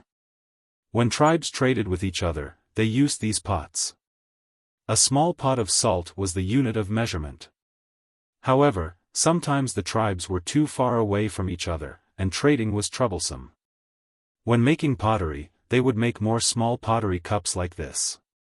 The boiled salt would be kept in the cups, and then the cups and salt would be exchanged with other tribes who came to trade. To some extent, the salt could already be used as currency here. Because of this, the tribes kept a close watch on the salt mines. In the past, they had also used force to force their way in and divide the salt mines. After Wuxia left, Wuxia asked, "Chief, what do you want to know?" Xiaofan wants to ask about the mines. Zheng Luo brought 2 wooden poles over and sat down with Xiaofan. At the mines, did Fox and Forest hold back when they attacked? Xiaofan asked. That's right. Even though Wuxia was injured and almost died, he knew whether they held back or not. If they really wanted to kill them all, they wouldn't have had so many survivors. A few days before the change, were there any unusual movements from the Fox and Forest people? Asked Xiaofan. Wuxia shook his head regretfully. I didn't notice. It wasn't that Wuxia was careless. They were just too cautious. There were 5 tribes guarding the salt mines. None of them would easily trust others. The Flaming Horns and Taiha tribe had a cooperative relationship. Sometimes they would communicate more, but the other 3 tribes didn't talk much. Plus, each tribe was stationed in a different area. Under normal circumstances, they wouldn't step into another tribe's territory. Zheng Luo had asked the people who returned but didn't get any useful information. So it must be something very important.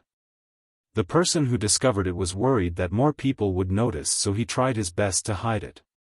Xiaofan listened to Wuxia's detailed account of what happened, then got up to leave. Chief, Elder, we must get the mines back as soon as possible. We can't wait until winter. Wuxia had dealt with the Fox tribe too many times. He knew how cunning they were. The longer they dragged it out, the worse it would be. They might even lose the mines forever. Don't worry, rest well. Tomorrow, I'll bring people out with Taiha. Mountain Wind has already arranged a place. We'll discuss it in detail. If we want to fight for the mines, we'll do it even if it snows, said Zheng Luo. After leaving Wuxia's place, Zheng Luo asked Xiaofan, what do you think? It's the same as before. The Fox and Forest tribes have different attitudes. When they attacked the second time, they recruited many people from other tribes to help. They must have planned this. The mines must be heavily guarded now, said Xiaofan. That's why Mountain Wind's people are at a disadvantage. They were suspicious at first, but when they went to investigate, they found out that the other side's attitude had changed. Of the 50 people who went out to investigate, only 10 returned. Mountain Wind is very angry this time. In the past, they rarely came out in winter, but now because of the salt mine, they've announced that they will fight even if it snows heavily. Zheng Luo sighed, but his eyes were firm. No matter what, we must get the salt mine back. Xiaofan, go back and rest. We'll leave tomorrow. All right. After returning, Xiaofan had a good rest.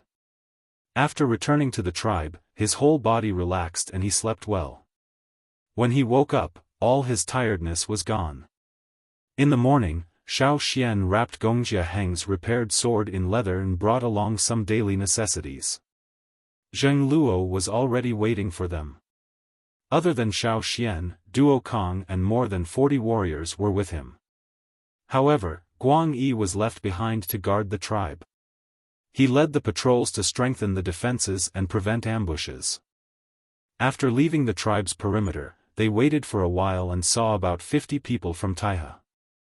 They were led by the Taihe tribe's chief. The chiefs of all three tribes were present for this tripartite meeting. What's the Mountain Wind tribe like? Xiaofan was not familiar with the Mountain Wind tribe. Other than the salt mines, the Yanjiao tribe and Mountain Wind did not interact much. Mountain Wind? They're just a bunch of self-righteous people, Duo Kong replied succinctly.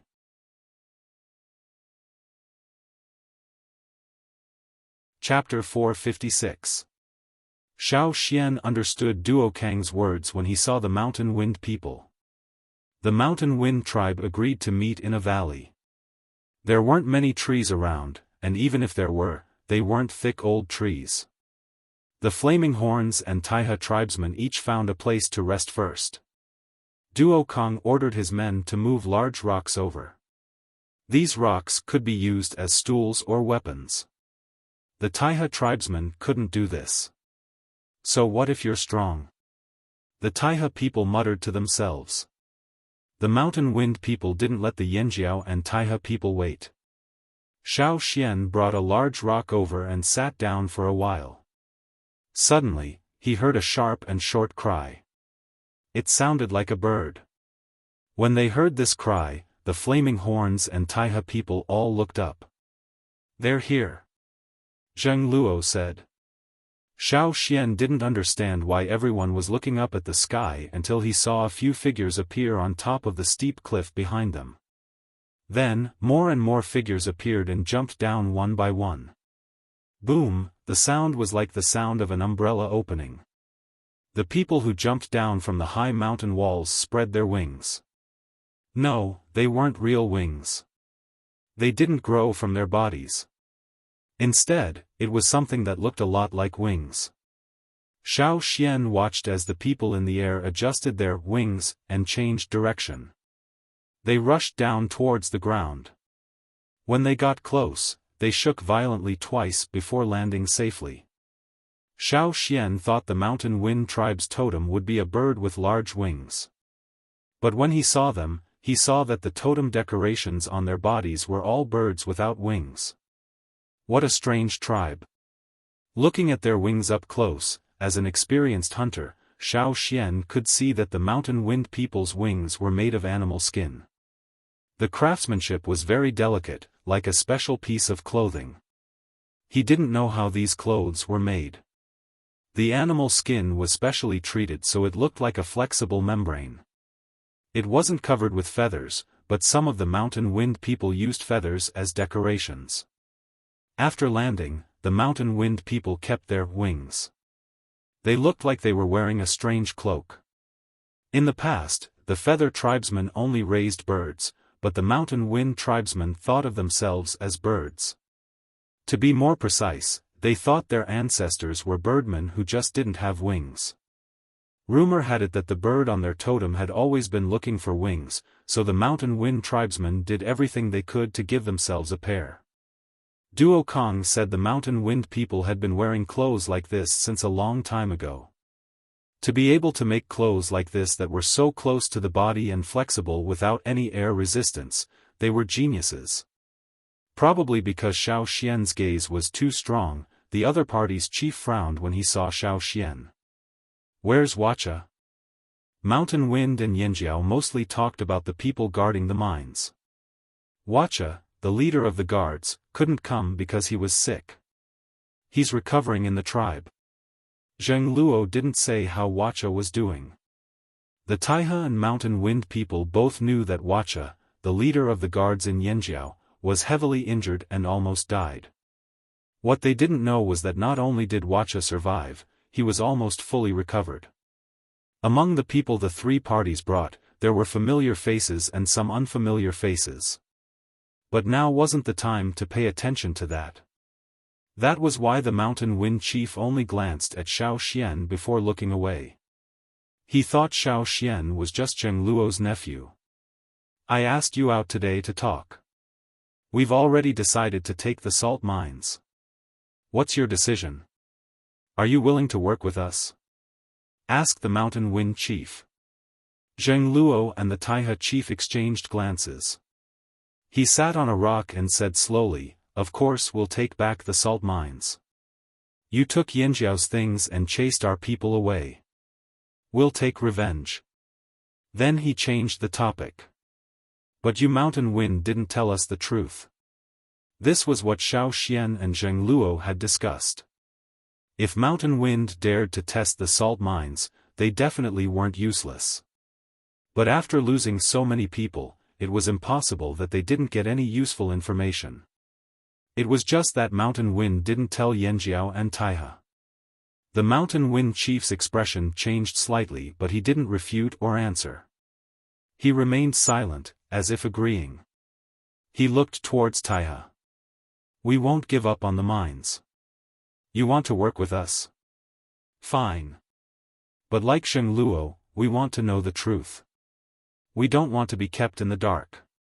If we don't know the truth, we won't work with you, said the Taihe chief. They were on the same page as the Flaming Horns. If it weren't for the Mountain Wind tribe, the two tribes would have joined forces to fight for the salt mines. The Mountain Wind tribe should be the most anxious right now because they didn't interact much with other tribes. They couldn't find a tribe they could ally with. The Mountain Wind chief didn't answer immediately. Instead, he gestured for the people behind him to guard the area. Zheng Luo and the Taihe chief also gestured for the people they brought to guard the area. The people brought by the three chiefs all went to guard the area to prevent other tribes from eavesdropping or ambushing them. Other than the chief, only one or two people from each tribe stayed behind. Those who could stay with the chief were either the closest to the chief or had a high status in the tribe. Now, even Duo Kong brought people to guard the area. Xiaofan sat beside Zheng Luo and didn't leave. The Taihe tribe knew about Xiaofan's status in Yanjiao, but the Mountain Wind people didn't. The Mountain Wind chief looked at Xiaofan in surprise. He guessed that this was probably Zheng Luo's son. Otherwise, he wouldn't trust him so much. However, the Mountain Wind chief only studied Xiaofan a few more times before calming himself down and thinking about what to say. There were only a few core members left. He didn't plan to hide his trip from Yanjiao and Taihe. After all, the Mountain Wind tribe's combat power was limited. They would only be at a disadvantage if they tried to take the salt mines by force. As you know, after the Fox and Forest men chased our men away from the salt mines, we, Mountain Wind, sent our men there again. I told you there were 50 people, but other than these 50 people, there were another 10 people. They infiltrated the salt mines and found that there was a place where the Fox and Forest people were guarding tightly. Even when they heard an attack, none of them left. They stood there motionless, as if the things there were the most important. After paying a price, one of our people finally managed to get in. Too bad he didn't get to see what was inside. But the Mountain Wind chief's eyes burned with passion. But the person who got in was also the one with the sharpest senses in our tribe. He could sense things that others couldn't. When he came back heavily injured, he only said one word: fire crystals. Zheng Luo's heart skipped a beat, his breathing quickening. He wasn't the only one. The Taihe people reacted the same way. Xiaofan was also surprised. There were also fire crystals here, also called fire crystals. The difference was that on the other side of the sea, after finding fire crystals, they had to bring them back to the tribe and use the power of the fire seed to digest and absorb it. However, this was not the case here. Probably because the fire seed had already integrated into their bodies, they did not need to bring the fire crystals back to the tribe after finding them. After all, the fire seed had already disappeared. All they needed to do was use their fire seed's power. Although it took longer to digest them, it did work. When Xiaofan first came here, he had read about fire crystals in his ancestors' notes, but it was very rare. On the other hand, the tribe hadn't seen any fire crystals in many years. Even if they did, it was from the tribe's collection or they found very few. Now that the Mountain Wind people mentioned fire crystals and the Fox and Shan tribe's extreme reactions, they could deduce that there were fire crystals in the mines, and in large quantities. No wonder the Fox and Shan tribes were so crazy. Perhaps the Fox and Shan tribes had found fire crystals in the beginning and met up to discuss a collaboration. But they only found a small amount, so they wanted to chase the other 3 tribes away before investigating. That was why they left some leeway when they chased them away. If they didn't find a large amount in the end, they would dig up the fire crystals and return the salt mines to the other 3 tribes.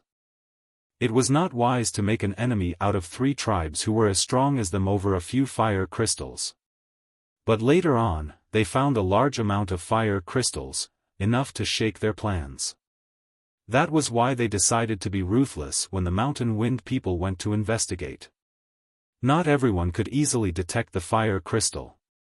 Some animals with special abilities might be able to detect it. However, the salt mine area was special, and it blocked the detection of the fire crystal. So until now, no one and no animals had discovered the fire crystal until they dug the mine. Now that they knew the truth, Zheng Luo and the Taiha chief both thought of one thing: steal. If it really was fire crystals, they had to steal them. Everyone wanted to take the fire crystals for themselves. But after calming down and assessing the situation, they had to admit that they had to work together. Otherwise, they wouldn't even be able to get a piece of salt, let alone fire crystals. The Fox and Shan tribes had already formed an alliance and even used salt to attract reinforcements. It seemed like their alliance was the best. When the Mountain Wind chief mentioned the fire crystals, he paid attention to the Yanjiao and Taiha tribesmen's reactions. Their shock and excitement were obvious. No one could calm down after hearing this, except the Mountain Wind chief studied Xiaofan for the 3rd time. After the shock, the others looked like they wanted to rush over and steal the crystals. But what about that kid? Other than being surprised at first, he seemed to be distracted. No matter what he was thinking, he did not look as excited as the others. Although he did look a little excited, he was much calmer than the others. The Mountain Wind chief couldn't help but think, did this kid not know the importance of fire crystals, or was he retarded? Zheng Luo and the Taiha chief exchanged glances. After working together for so long, they understood each other and could guess each other's decision. If that's the case, Yanjiao agrees to work together, said Zheng Luo. Taiha agrees too, said the Taiha tribesman. Since they had decided to work together, there were many details to discuss, including how to split the crystals. Once they were decided, they had to swear on their totems. Tribesmen valued this oath and would not break it easily, even if it involved fire crystals. The 3 chiefs discussed for half a day and a night, then left the next day. Xiaofan watched as the Mountain Wind tribesmen leaped from the steep cliff, agilely using the force of their wings to leap up. In a few blinks of an eye, they were on top of the cliff and out of sight. Let's go back and prepare. Zheng Luo told them to hurry back to the tribe. Snow was coming soon, but this winter would not be peaceful in the forest.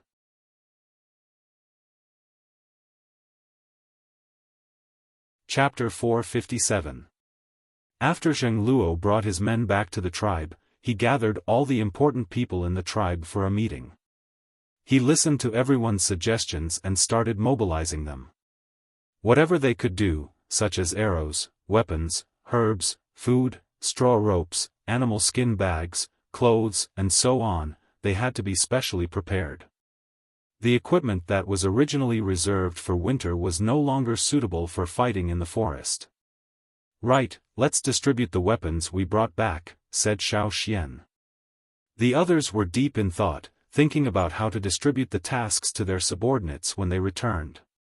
When they heard Xiaofan, they all looked up, their eyes burning. Since Xiaofan was the one who brought these back, he had more authority to decide. On the way back from the meeting, Xiaofan had told Zheng Luo about the distribution of the weapons. "Same as usual, distribute according to merit," said Xiaofan. There was no way to refute that. Everyone would be at ease if they were given better quality weapons. If they were given to someone who didn't have much ability, it might be easy for the weapons to be snatched away. Chief Zheng Luo and hunting team leader Duo Kong had already used the weapons Gongjia Heng left behind last time. The remaining weapons, including the ones Xiaofan brought back this time, added up to less than 10. There was a limit to the good stuff, so they couldn't distribute it to everyone. Everyone had to rely on their own abilities. Fortunately, the last time Gongjia Heng came, the warriors of the tribe had been secretly competing with each other. Zheng Luo had seen it all. Hunting, trading, guarding the mines and so on were all recorded, so he had a list of names in his mind. Now, he had a list of people to distribute the weapons to. After listening to Xiaofan, Zheng Luo listed out the names in his mind. Everyone present could be witnesses. He was not biased. The people Zheng Luo mentioned were indeed capable and had made contributions. The younger generation included Wu Zhan, Tao Zheng, Zhui and the others. The older generation included Zheng Luo's younger brother Zheng Cheng. Although he was a bit rash, it was undeniable that he was strong. Back then, he wanted to compete with Zheng Luo for the position of leader. Unfortunately, he had a bad temper and did not succeed. To be honest, the distribution of the tribe was fair. The shamaness was there to watch the important events. Even if Duo Kong wanted to fight for his son, it was useless. Compared to the others, Duo Li was indeed inferior. Therefore, Duo Kong could only think that he would train Duo Li well in the future. If he didn't work hard, he wouldn't even be able to get a weapon. After assigning the weapons, they said what they needed to say. This was not the first time they had fought. Everyone knew what to do and hurriedly left Zheng Luo's house to assign their own tasks. Xiaofan went to look for the leader of the mine guards, Wuxia. Now that Wuxia could get out of bed, he would walk around the mountain every day. When Xiaofan went to his house, he saw Susha chopping firewood with an axe. "Wuxia? He's gone down the mountain." Susha turned the axe handle in her hand and chopped a wooden stake into wooden blocks of almost the same size. "He wanted to chop firewood in the morning, but I chased him out to exercise his limbs. He hasn't fully recovered from his injuries, so how can he chop firewood? I suggested that he go down the mountain to watch people feed ducks. That bird is called duck, right? Let him see where he gets his duck eggs from. It'll be great if he can raise more in the future." Not only did he not chop firewood, he was also chased out to watch the ducks. One could only imagine how depressed Wuxia was. Xiaofan smiled and thanked Susha before walking down the mountain to the duck shed. Most people now knew that the tribe was going to rob the salt mines. The atmosphere in the tribe was a little tense and serious. The few families that Xiaofan passed by were all preparing for the battle. Some of them had to sew animal skin clothes and bags by themselves. Some of them had not awakened their totemic power, and even with their bone needles, they couldn't pierce through the thick ferocious beast skin. They could only sew ordinary animal skin bags and make straw ropes. Xiaofan found Wuxia at the duck shed. Wuxia was talking to the person taking care of the duck shed. When the person saw Xiaofan, he hurried over and reported the situation in the duck shed. It was more or less the same as before.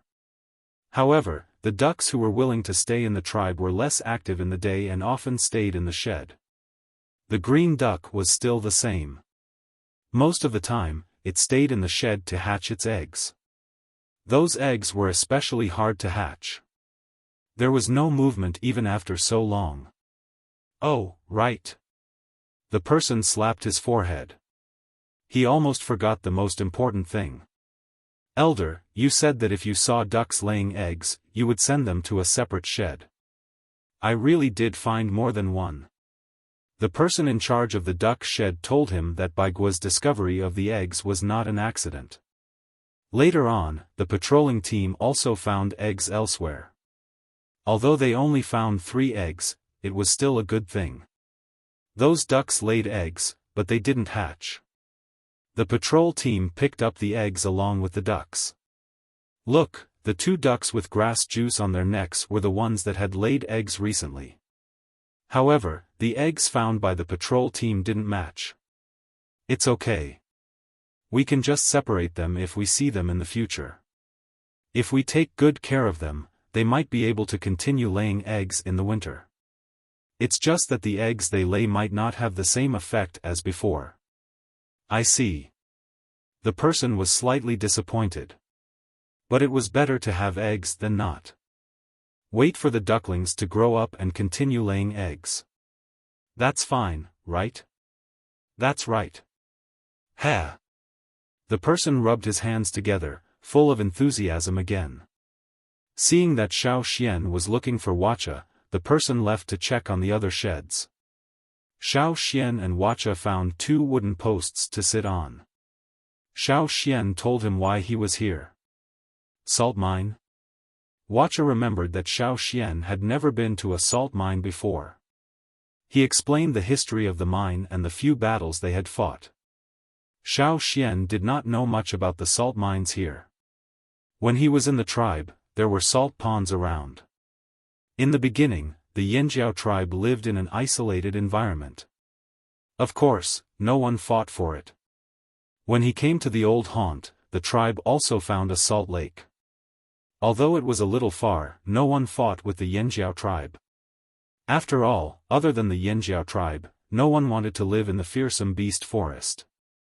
Over here, Xiaofan experienced a battle for the salt mines for the first time. Most of the salt in the tribe had been processed. When Xiaofan got his hands on it, it was already ground up and stored in small pots. Because of Xiaofan's special status in the tribe, he did not need to worry about salt. But now, since the cooperation plan between the 3 tribes had been finalized, it was certain that there would be a battle soon. Before that, Xiaofan wanted to know more about salt. He had been in a hurry, leaving for a long time each time. He did not know much about the situation here. After returning from the royal city, he did not have the time to ask about it. Listening to Wuxia, he felt that the battles for the salt mines and ponds were all salty and fishy. The salty part was salt and the fishy part was blood.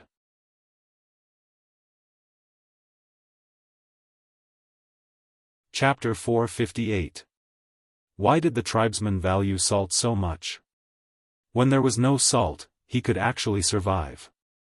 However, when there was salt, that strong desire was completely stimulated.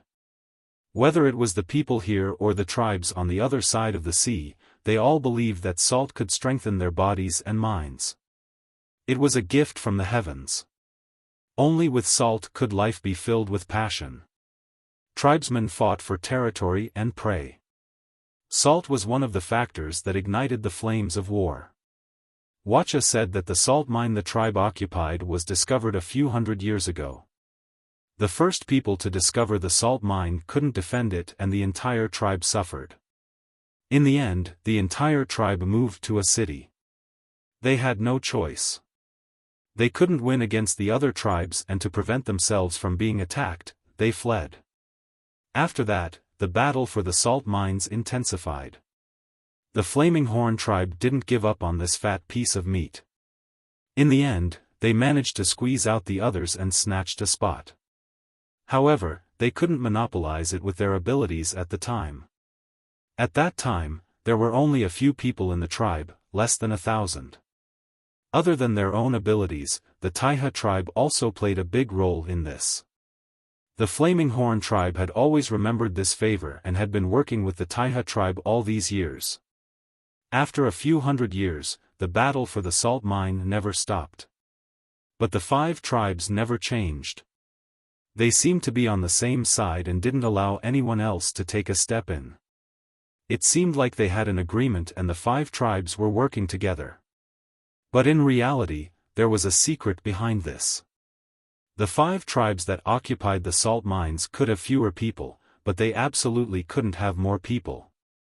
That salt mine is a treasure, Wuxia exclaimed. This was one of the reasons why he kept insisting on taking back the salt mine. Elder, do you know the Qilu tribe? Wuxia asked. Qilu? Xiaofan thought for a moment and nodded. I've heard of them. I only heard about them when I entered the city to trade. I don't know much about them. The Qilu tribe was a tribe that believed in salt. There were many legends about salt in their tribe. It was said that the earliest salt was discovered by them.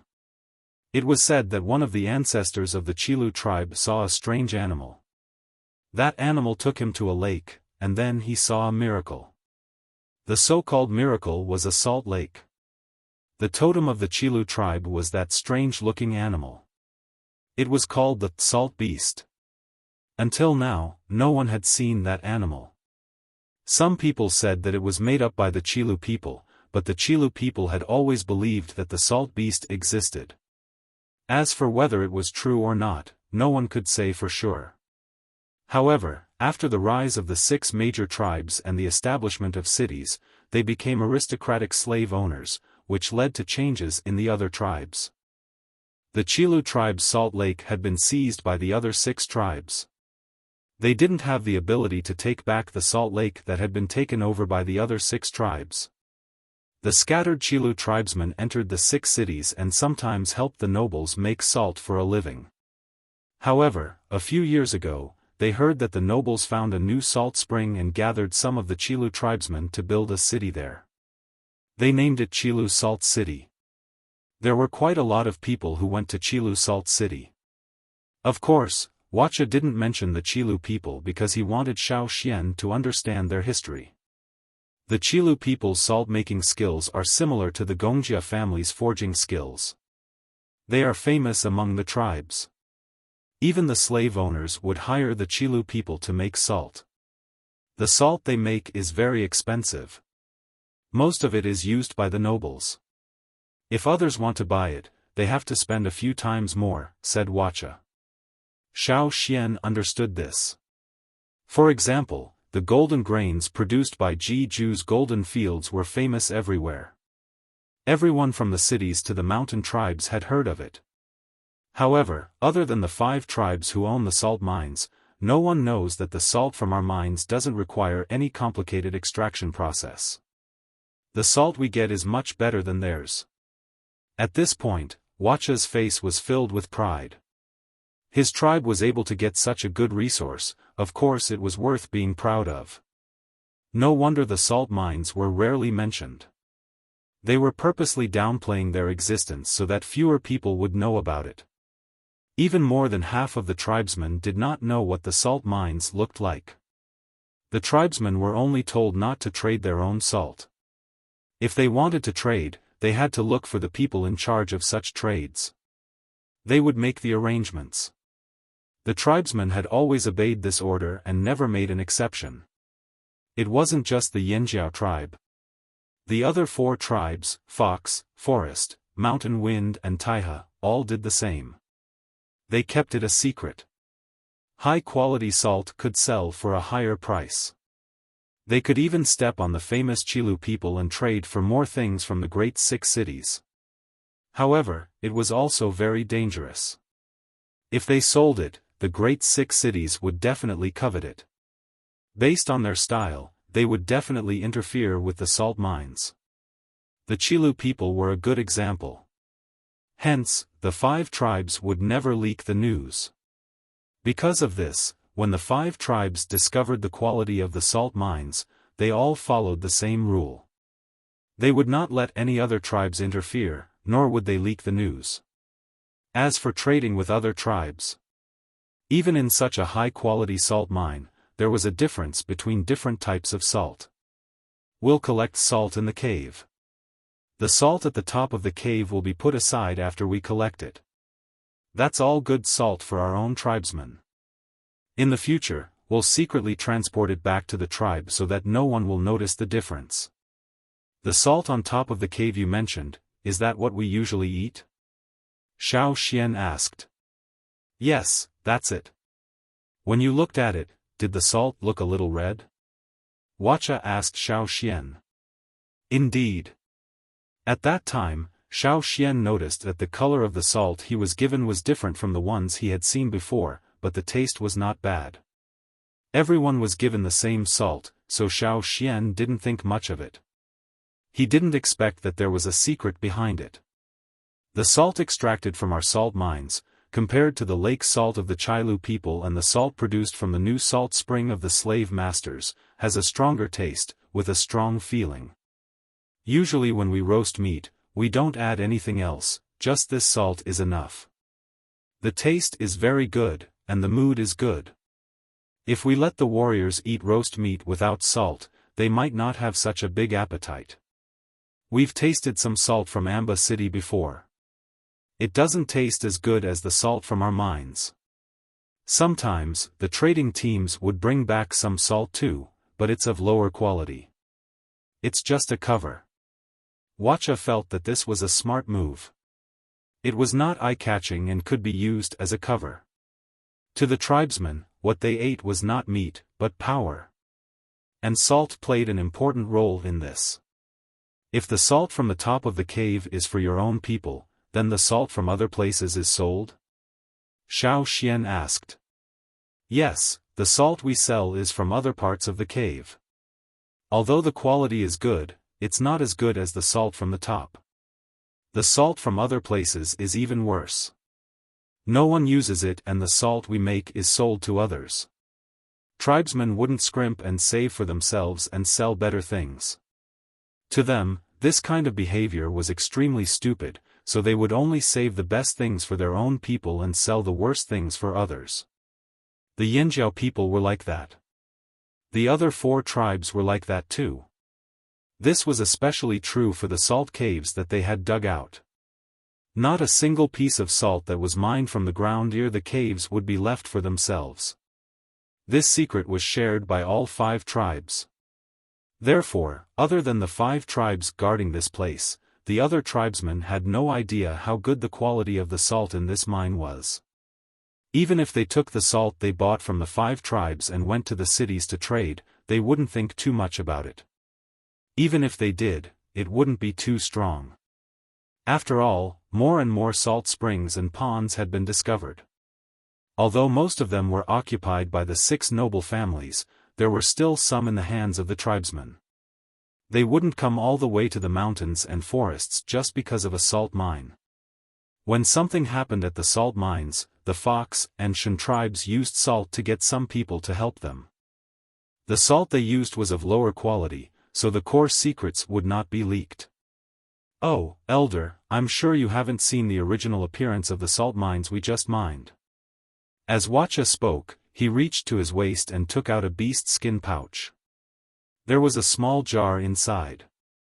The jar was made from the bones of a ferocious beast. It was about the size of a fist and was sealed with a wooden stopper. Wuxia pulled out the cork and pressed the lid of the jar against his open palm. When the lid was opened, Xiaofan thought it was a piece of fresh meat when he saw the salt in Wuxia's hand.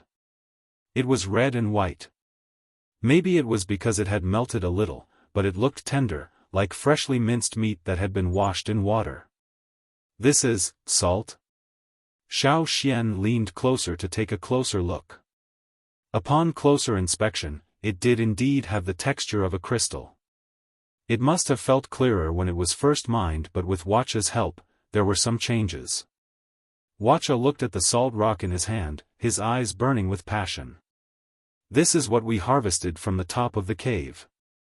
When we boil it again, the color of the salt will be lighter, just like the one elders got. However, the people guarding the mine usually use it directly and don't boil it. 2 days before the incident at the mines, I put a small piece of salt in the jar. I wanted to put it in when I cooked meat soup with my brothers." Wuxia's eyes turned cold when he said this. He seemed to remember what happened that day. Most of the warriors would grind the salt and bring it with them, but some were more used to bringing whole pieces. Like Wuxia and the others who were guarding the mines, they brought pieces of salt.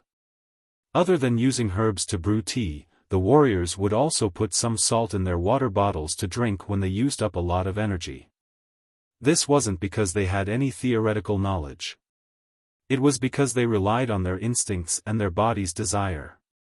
They would do what their body needed. Other than the salt they usually used, they would also marinate the prey they hunted. With the salt, the meat wouldn't rot easily. After drying it, it could be stored for longer. It was said that some tribes that were good at weaving and dyeing cloth would purposely buy salt of lower quality. Their dyeing method involved salt, so the dyed cloth could be directly taken to King City and sold to the slave masters at a high price. To the tribesmen, salt was distributed in all aspects of their lives. The battle for salt had always existed. Even if there were no fire crystals, the Yanjiao tribes would snatch the mines back. "Elder, when you go to the salt mine, we'll snatch the salt mine back. Then you'll be able to see more salt. When we sleep in the salt cave, we dream of these pieces of salt." Wuxia carefully placed the salt back into the jar and licked his palm. He suddenly thought of something and said, "I even dreamed of fire crystals yesterday but forgot about it when I woke up. I think if we continue digging down, we might see fire crystals." Usually, they would dig along the horizontal line and continue digging after they were done. The fox's mining method was different. Perhaps they would start digging before they were done with the first layer. Xiaofan thought this was possible. When he found the fire crystals in Bat Mountain's sinkhole, other than the ones in the sinkhole, the rest were deep in the mountains. Perhaps the salt in the mines was different and had something to do with the fire crystals. There were so many mines. How many fire crystals could there be inside or below the mountains? "Chief, you're planning to move in 3 days, right?" Wuxia asked. Because of his injuries, Zheng Luo didn't want Wuxia to come along. He didn't even call him during the meeting. However, he kept the weapons he gave Wuxia. Zheng Luo wanted to give them to him after he recovered. In 3 days, we'll split up with the Taihe people and head there. We'll split into 3 groups, Xiaofan said. Wuxia scratched his head. He didn't want to miss this mission. "I'll go up the mountain to find the chief. I'm almost recovered now. I'll definitely be able to go with the team in 3 days." Seeing Wuxia go up the mountain, Xiaofan didn't follow him. Instead, he walked towards the duck shed. The fat green duck poked its head out of the shed. It probably wanted to go out for a walk, but when it saw Xiaofan, it quickly retracted its head. Opening the door, Xiaofan saw the fat duck squatting in its nest. It spread its wings to cover the duck eggs. The eggs must be quite hard. Otherwise, the duck would have cracked them. Xiaofan walked over, ignoring the duck's feathers. "Raise your wings. Let me see how many eggs you've taken." The duck didn't move. It hesitated. "I'm not going to take yours. I just want to see how many you have," Xiaofan said. Only then did the duck slowly retract its wings. "Stand aside. You're squatting here. How can I see clearly?" Xiaofan waved to the side. The duck moved away reluctantly. Xiaofan counted 31 eggs. They were of different colors and sizes. They didn't come from the same nest, but they all hatched well. If they were like the ducklings from before, they would have hatched long ago. Keep working hard. They'll hatch soon. When he left the duck shed, Xiaofan saw that it was snowing. This year's snow came early. He hoped there wouldn't be a snowstorm during the battle for the mines.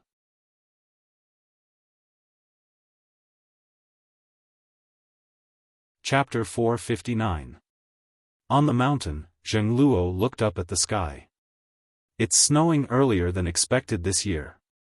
In the past, the tribe would have a small hunting event around this time. Even if it was snowing earlier, it wouldn't be so heavy. Duo Kong and the others were worried too. It's fine if it's just a light snow, but I'm afraid there'll be a snowstorm at the salt mines. It would be too difficult to fight in such bad weather. As they spoke, a warrior hurried over. Chief, the shamanist said the weather might be different this year. She wants you all to be prepared. Zheng Luo and the others paled. What they were worried about might actually happen. Since the shamanist said so, the chances were high. This time, they might really encounter a snowstorm. It might even be worse. What else did the shamanist say? Asked Zheng Luo. The warrior's expression was grim too, his voice heavy. She didn't say much. She just wants us to be prepared for the worst. The shamanist had flipped through many records, but none of them were as strange as this year. The snow had come too early and the change in weather made her uneasy. Prepare for the worst. What else could there be other than a snowstorm? No matter what, even if there was a snowstorm, their mission would proceed without delay. 3 days later. Snow was still falling from the sky. Although it wasn't heavy and the ground was not white, it was still troublesome to travel through the forest. Wearing boots made of animal hide and tied tightly with animal tendons, Xiaofan brought his equipment to the meeting point. This time, Zheng Luo was personally leading the team. He would bring nearly 1,000 people with him, which was close to a quarter of the tribe's population. Among these 1,000 people, most of them were intermediate totemic warriors. The proportion of beginner totemic warriors was not large. They were considered elites. According to Xiaofan's knowledge, the largest tribe in the forest only had about 5,000 people. There weren't any larger tribes. In the early days, even the 6 strongest tribes didn't have that many people. They only expanded after they left the forest. A team of 1,000 people was considered a high-level operation in the tribe. After discussing with Taihe and Shan Feng, they decided to send 1,000 people each to the salt mines in 3 groups. The first thing they had to do was take back their salt mines, then deal with the Fox and Shan tribesmen. Every tribe that was stationed in the salt mines was definitely more familiar with the territory they were in charge of than others. They had even set up some small traps and so on. It was easier to take back the original territory first, and the chances of success were also higher. When the team left, the fat green duck heard the commotion and came out of the duck shed. It peeked out and only retracted its head when it saw the team leave. It looked at the 31 eggs in its nest. One of the eggs moved, and the fat duck was stunned. It approached the egg and gently pushed it with its beak. Then, it gathered the other eggs and hatched them again. It seemed to be in a good mood. The weather was so cold, and it was snowing outside. It didn't need to go out in the cold to look for food. Someone would naturally send food over. It only needed to stay here and focus on hatching the eggs. What a nice place. Xiaofan didn't know what the duck was thinking. He followed the team in one direction. They parted ways with the Taihe tribesmen for a while. The Taihe tribe would take another route. The Yinjiao team was heading in a direction Xiaofan had never taken before. Tao Zheng said there were many mountains in this direction. He, Wu Zhan and Feng had followed the team to guard the mines for a period of time. Those who could join the team and had such experience were all specially groomed by the tribe. They knew more secrets than others. It's snowing. It's even harder to walk, Wu Zhan complained. Everyone hoped that the snow would stop for a while. It had never snowed for so long before. Many people were not used to it. And this was just the beginning. The salt mines were not close to the tribe. Usually, it would take 4 to 5 days to get there. But because of the weather, it took even longer. On the 4th day after leaving the tribe, the snow showed no signs of stopping. In fact, it was getting heavier. The ground was starting to turn white.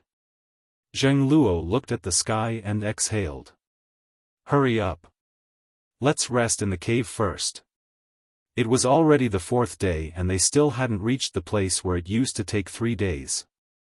There was a cave in the mountains ahead that Yanjiao's team used every time they went out or came back. It was used to rest.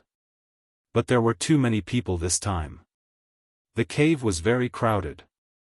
They started a fire and set up a pot. They went to collect some snow to cook and put some grains in the pot. There were golden grains brought back from King City and purple gold 1,000-grain gold harvested from the tribe. Everyone brought jerky. There weren't enough bowls. The warriors went to look for leaves from an evergreen plant.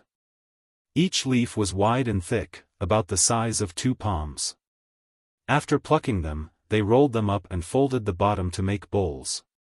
Tired from the journey and shivering from the cold, the warriors ate porridge with jerky. They warmed up quite a bit. With food to replenish their bodies, their fatigue was relieved. The fragrance of the grains made people salivate. More importantly, after drinking it, the warmth that rose in the body and the rapid recovery of physical strength made everyone understand that the grains that they drank were not the ordinary grains that they had exchanged for in Amba City. Just a little bit was enough to make them feel warm all over. The warriors huddled together and laughed. But Zheng Luo and the others were very worried. Thinking about what the shaman said, their hearts sank. It's even colder. Duo Kong sighed. Even when they went hunting in winter, they had never encountered such a sudden drop in temperature. They didn't feel anything in the morning, but when they arrived at the cave in the afternoon, they were all shivering. Yanjiao people were already resistant to the cold. If they were still so cold wearing animal skins, the weather must be strange. Why is it like this? Guang Yi was also confused. When things were abnormal, people couldn't help but wonder why this happened. Abnormal occurrences were always accompanied by other things. It was like an omen. Xiaofan took out a straw rope from his pocket and started tying knots. The others didn't understand Xiaofan's actions, but Zheng Luo did. Before they left, the shaman had told Zheng Luo to listen to Xiaofan if there were any abnormal occurrences. When he finished tying the knot, Zheng Luo quickly walked over and asked in a low voice, "How is it?" He didn't dare speak too loudly. The change in the weather already made some of the warriors uneasy. If something else happened, it would affect everyone's mood. Xiaofan paused and looked at the knot in his hand. He almost didn't succeed this time. We better leave early tomorrow morning and get to the salt mine in 2 days. Otherwise, we'll be delayed and it'll be worse for us, Xiaofan said. Get to the salt mine in 2 days? This wasn't a problem. Zheng Luo thought it was possible, but why 2 days? What will happen in 2 days? Zheng Luo asked. Xiaofan shook his head. I'm not sure. I only know it won't be good. If we get to the salt mine, we'll try to take it down as soon as possible. Xiaofan had a bad feeling. He always trusted his instincts. If even his divination was unstable, it wouldn't be a small matter. Duo Kong hated the Fox and Shan tribesmen to death. They should have stayed in their tribes in this strange weather. Why did they have to cause trouble? If he met any of them, he would show no mercy. As night fell, the wind outside blew even more fiercely, and the snowflakes scattered with the wind. The white coverage on the ground was getting wider and wider. When they first entered the cave, there were still many exposed rocks outside. Now, they were also covered by the white snow. The temperature was still dropping. Zheng Luo had people move a few large rocks over to block the wind, but it was still uncomfortable near the entrance. Xiaofan switched places with the warriors there. Because of the wind, there was no fire at the entrance. It was much colder than inside the cave. However, Xiaofan had experienced this kind of weather before. Back then, before they had returned to the old haunt, they had experienced endless snowstorms every winter. Xiaofan's actions left a better impression on the others in the cave. The elder was really a good person. He didn't even know he was labeled a good person. He leaned against the cave wall, deep in thought. When he heard the commotion, he saw Zheng Luo, Duo Kong and the rest. Tao Zheng, Wu Zhan and the rest had swapped places too. Xiaofan, I heard you've experienced this kind of weather before? Duo Kong asked. Xiaofan smiled. Before the tribe returned to the old land, it snowed all the way until the end of the season. The snow there could even cover the houses. Don't you feel cold? Wu Zhan asked. They were about the same age as Xiaofan, but their experiences were completely different from Xiaofan's. They didn't know much about the other tribe. It's cold, but we're used to it. Xiaofan remembered when he was still in the cave near the foot of the mountain. During the winter, he used to sleep on hay and old animal skins. He wasn't used to it when he first came to this world, but after a while, he got used to it. Did you hear that? It's just a little bit of trouble and you're all cowering. Duo Kong glared at Tao Zheng and the others. But the situation here is different. I've never seen such a big change. The battle for the salt mine this time might be a little difficult, Xiaofan said. The others fell silent. They knew the weather was abnormal and there might be an unexpected disaster. However, they still had to do what they had to do. They were just unlucky to have encountered it. The next day, Zheng Luo led the team to the salt mine. Compared to the night, the temperature was a little higher. There was less snow and the sky was brighter. Everything seemed to be going well. However, Xiaofan felt that this was just the beginning of a bigger change. They walked harder and in the afternoon, they arrived at a salt flat. This wasn't where the salt mine was. To reach the salt mine, they had to pass through this salt flat. Above the salt ground, there were many colors. The snow falling from the sky did not cover the colors of the salt ground. Those are salt flowers. They're different from the salt in the mines and salt lakes. The salt flowers here can't be eaten.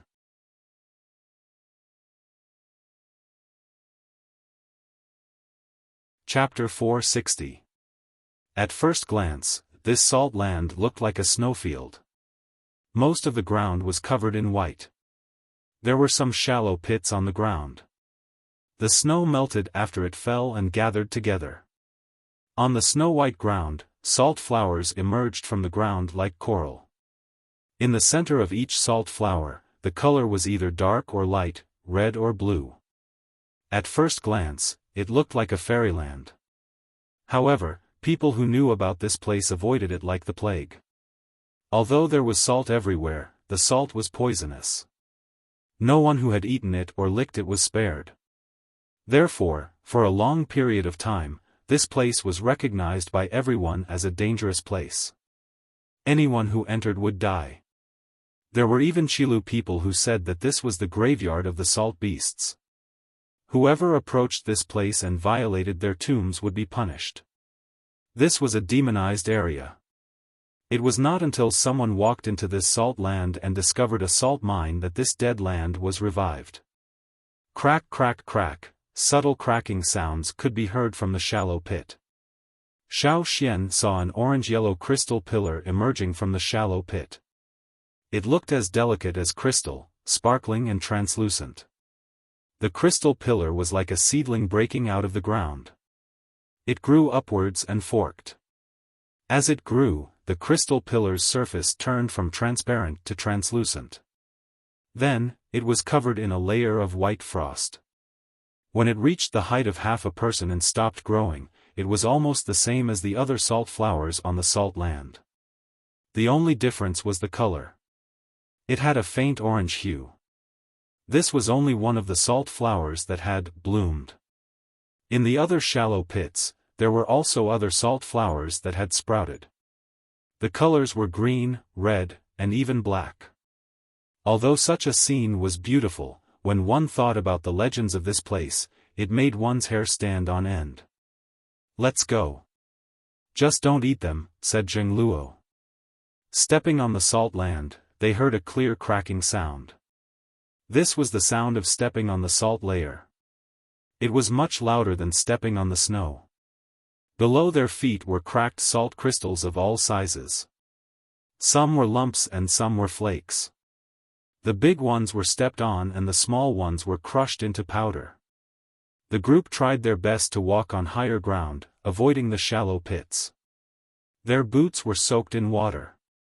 When it dried, salt would seep out. They could not eat it either. It was poisonous. "There are footprints." Duo Kong pointed in a direction. Footprints on the ground would stay for a while. Even if the temperature rose, they would not melt as quickly as snow. About 200 people, less than 300. They were here less than 4 days ago. Wuxia was very familiar with the salt land. He could tell from the tracks. It's probably a new group of people from the Fox tribe. "These don't look like they left behind by the 2 tribes, said Susha. The Fox tribesmen were more orderly when they left, but the Shan tribesmen were even messier. That was why these footprints could not have been left by either of the 2 tribes. "We're not resting tonight. Let's continue," shouted Zheng Luo. Usually, they would stop to rest before meeting an enemy to preserve their energy. Even in the past few days, they stopped at night to rest. However, after hearing Xiao Xian's words, Zheng Luo decided to change his approach. There was no piping hot meat soup or porridge to warm the stomach. When they were hungry, they could only gnaw on the frozen meat jerky. The air was filled with the salty smell of the salt ground. Apart from the whistling of the wind, they could only hear the crunching of footsteps on the salt ground. Luckily, the wind was not strong tonight. There was no snow either. Compared to a few days ago, it was much calmer. This kind of peace made it easy for people to slack off, but Zheng Luo kept urging them. Everyone's nerves were stretched taut. No one complained. They only knew that they had to listen to the chief. The chief would never harm them. At the same time, in the salt mine, a few Fox tribesmen and Shan tribesmen in thick fur discussed in a salt cave. This was the Fox tribe's salt cave. The salt below the mine was layered. One layer of rock, another layer of salt, then another layer of rock, then another layer of salt. However, they liked to keep digging until the first layer was finished. Not long ago, they finally dug something out. They didn't expect such a huge surprise. After some consideration, they decided to ally with the Shan tribe. Shan Fang's personality was too strange. The Fox tribesmen did not like them. Yanjiao and Taiha were close. If one knew, the other would not be far away. So, after eliminating these 3, the Shan tribe was the only one left. Although the Shan tribesmen seemed arrogant at times, when it came to fire crystals, they were smart enough to keep their arrogance in check. At this moment, the 6 leaders of the 2 tribes were gathered together. Between them were a few fire crystals the size of an eye. "This is what we dug out today. There are more fire crystals below, but the deeper we go, the harder it is to dig. We might not be able to finish digging without at least 30 to 50 days. I'm just worried that the Flaming Horns and Taiha will come over during this period of time," said a rough-looking man dressed in brown animal skin. His hair was loose and his face was rough. He was from the Shan tribe.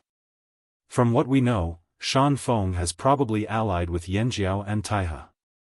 They might come here to steal the ore. Although we used the salt to recruit some people, we still have to be careful.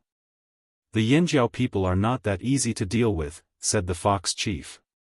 They'll come in this weather? The Shan tribesmen were doubtful. If they really came in this weather, they must know the secret of the fire crystals. The Fox chief's face was fierce. They had already given half to the Shan tribe. If they didn't have to guard against the other 3 tribes, they wouldn't have had to give them away. They would not allow anyone else to share the burden.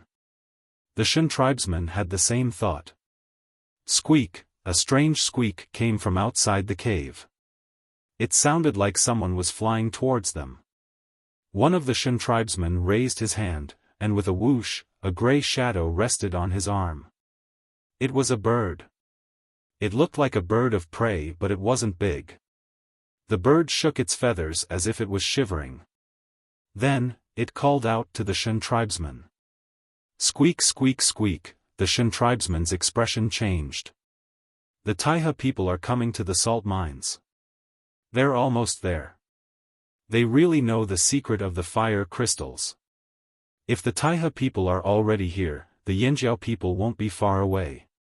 The mountain wind people must have found out about the fire crystals, so they joined forces with them. Based on the estimated time, they will arrive at the salt mine the day after tomorrow, said the Fox leader after some calculations in his head. The day after tomorrow? Muttered the Shan tribesman. I'm afraid the weather will change in 3 days. We have to change our plans. Speaking of this, the Fox tribesmen were also depressed. They had already made a few plans, but the weather suddenly changed. The Shan tribesmen were very sensitive to changes in the weather. They could predict the changes in the weather from the changes in the trees in the forest. If they said the weather would change in 3 days, or worse, it would definitely happen. We might not be able to stop them if we fight them head-on. Especially those arrogant Yanjiao people. The Fox chief was calculating the impact of the 3 tribes' alliance. Then what should we do? Asked the Shan tribesman, frowning. A woman with long, narrow eyes sat beside the Fox chief. Her eyes flashed and she giggled. It's not like there's no other way. The others all looked at the woman. She was dressed in fiery red fur. She stroked a white fox in her arms. The weather will change, but it won't be in 3 days. In 2 days, there will be a huge change. As if responding to her words, the fox in her arms whimpered. 2 days. Are you sure? How do you know? Asked the Shan tribesman. You don't need to know how I know, but I'm sure the weather will change in 2 days, said the woman calmly. She was confident in her words. Even if the weather changes in 2 days, what can you do about it? Well, it's simple, said the woman calmly. When the weather changes, no one can stop it. Once it happens, we can only accept it or find a place to hide. In the salt mines, the only place to hide is the salt caves. You mean? The others started to understand. There were only salt mines opened by the 5 tribes, so the only places to hide were the salt caves of the 5 tribes. But if there's no more salt cave, tell me, when Mountain Wind, Flaming Horn and Taiha arrive, where can they hide? Destroy their caves. The others' eyes lit up. Taiha will arrive the day after tomorrow at the earliest. Yanjiao and Mountain Wind should be around the same time. We'll destroy their caves tomorrow. When they arrive, we just need to protect our caves. Salt caves are easy to defend but hard to attack. They're stuck outside. When the weather changes, even if they want to destroy our caves, they won't have the time, said the Fox chief. That's right. The woman smiled and nodded in agreement. But the salt caves of the 3 tribes were destroyed. What about the people you recruited? Asked the Shan tribesman. Give up your caves and let them hide inside. We'll just send some people to look after them. The most important thing is to protect this place, said the woman. It was not impossible to give up their caves. For the fire crystals, the Shan tribesmen were willing to give up their mines. But what if Mountain Wind and the other 2 tribes take over their caves? So what if they do? If they do, they'll suffer heavy casualties. What are we afraid of? Said the woman. 3 out of the 5 caves were destroyed. Their side was heavily guarded. Even if the last cave was taken over, most of the people who died were the temporary helpers they recruited. So what if they died? It wasn't like they were fox tribesmen. They could even wear down Mountain Wind and the other 2 tribes. Why not? They made a good decision, but they did not know that there was someone who did not play by the rules. They were rushing through the night.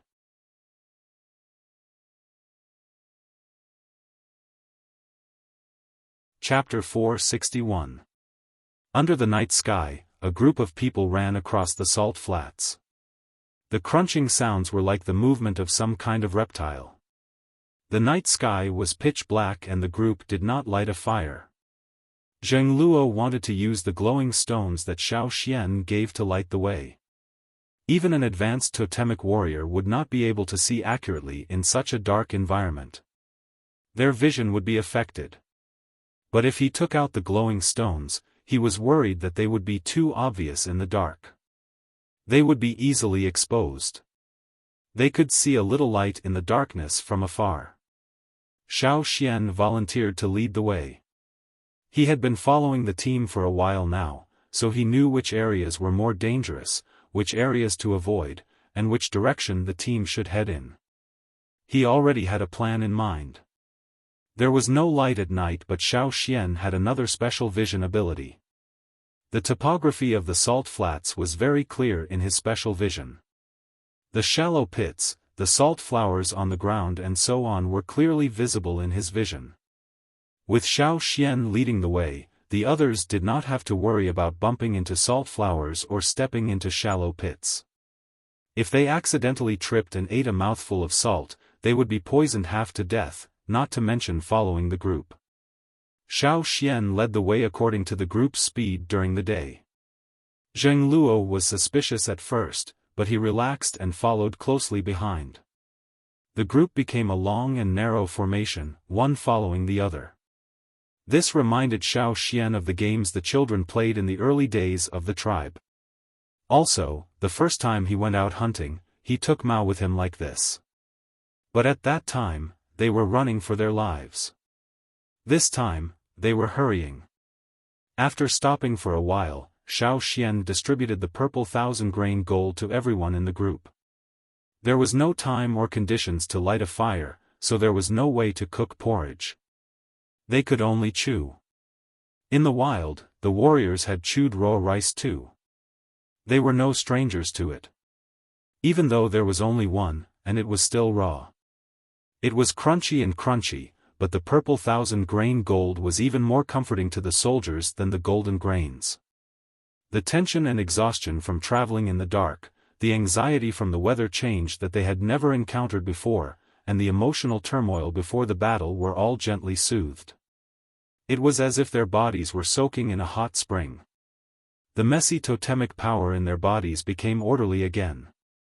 No one spoke, but the atmosphere became more relaxed. Their minds, which had been somewhat muddled in the salt flats, became much clearer. "Let's go," said Zheng Luo. Xiaofan took a gulp of cold water and led the group forward. The sky gradually turned from dark to hazy. The white salt flats became clearer. It was dawn. Dawn, in the salt mines. The chiefs of the Fox and Shan tribes sent their men to the Flaming Horn, Taiha and Mountain Wind salt caves to start smashing them. The terrain of the salt mines was like a mountain, but this mountain was not very tall. Instead, it occupied a very large area.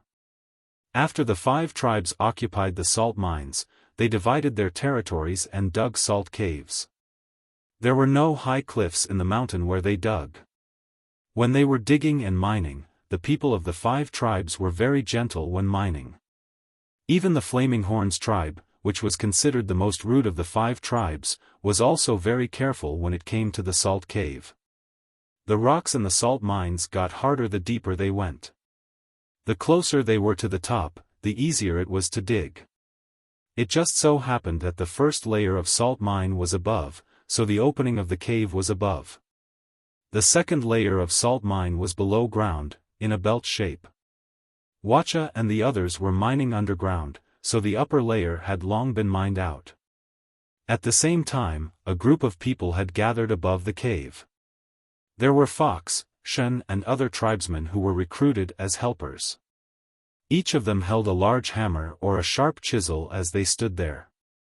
"Today, your job is to make this cave collapse, do you hear me?" shouted a Fox tribesman. "What about the salt inside?" asked an outsider reluctantly. During their time here, they had received a lot of salt, but the Fox and Shen tribesmen refused to let them in. "Salt? The chief will give it to you. He called you here so you won't be taken advantage of. You've received a lot of salt these past few days. Is there a problem with the salt quality?" asked a Shen tribesman unhappily. "No, there isn't. After being invited here by the Fox and Shen tribesmen, the salt they received was better than what they usually got. But as time went on, they were not satisfied. People were greedy." The commander standing at the top saw the expressions on these people's faces and secretly mocked them for their ignorance. He was also angry at these people for not being satisfied. However, the leader said that after this incident, it was hard to say if these people would still be alive, so he would satisfy them first. After calming himself down, the person standing at the top asked someone to bring over a woven wooden basket. Inside the basket were pieces of salt that were red and white in color. There was a lot of white and the distribution was very messy. These salt rocks were all picked from the bottom of the salt cave. Compared to the salt from the top of the cave, the quality was a few grades lower. However, for these outsiders who didn't know the truth, this was enough to make them stare blankly. "So much salt. If you can collapse this salt cave by today, the salt will be yours," the commander standing at the top said. Hearing this, many outsiders rolled up their sleeves, ready to go all out. At the same time, they were thinking about how they could get more salt from the Fox and Shen tribes after the cave collapsed. Why don't they take the risk and steal some? To reassure them, the commander ordered his subordinates to give out half of the salt rocks. If they could complete the mission, the rest would go to them. Boom! A brawny man with a red face stood on top of a rock and smashed down with his hammer. The others also activated their totemic power, stomping on the rocks or smashing down with their tools at the same frequency. The Fox and Shen tribesmen watched from the sides, preventing anyone from entering the cave. The chief had said that if any of them entered, they would be killed. Boom! Boom! Boom! Boom! Echoing throughout the rocky area. The salt mines were located within the area of salt flats, but the surroundings of the salt mines were not as flat as the outside of the salt flats. It was full of strange rocks of varying heights, and the rocks were covered with a thin layer of salt grains. Although the salt grains were not poisonous, they were very coarse and did not contain much salt. Even if they had painstakingly collected them, they would not be able to obtain much salt. Therefore, the people of the 5 tribes turned a blind eye to the coarse salt that was full of impurities.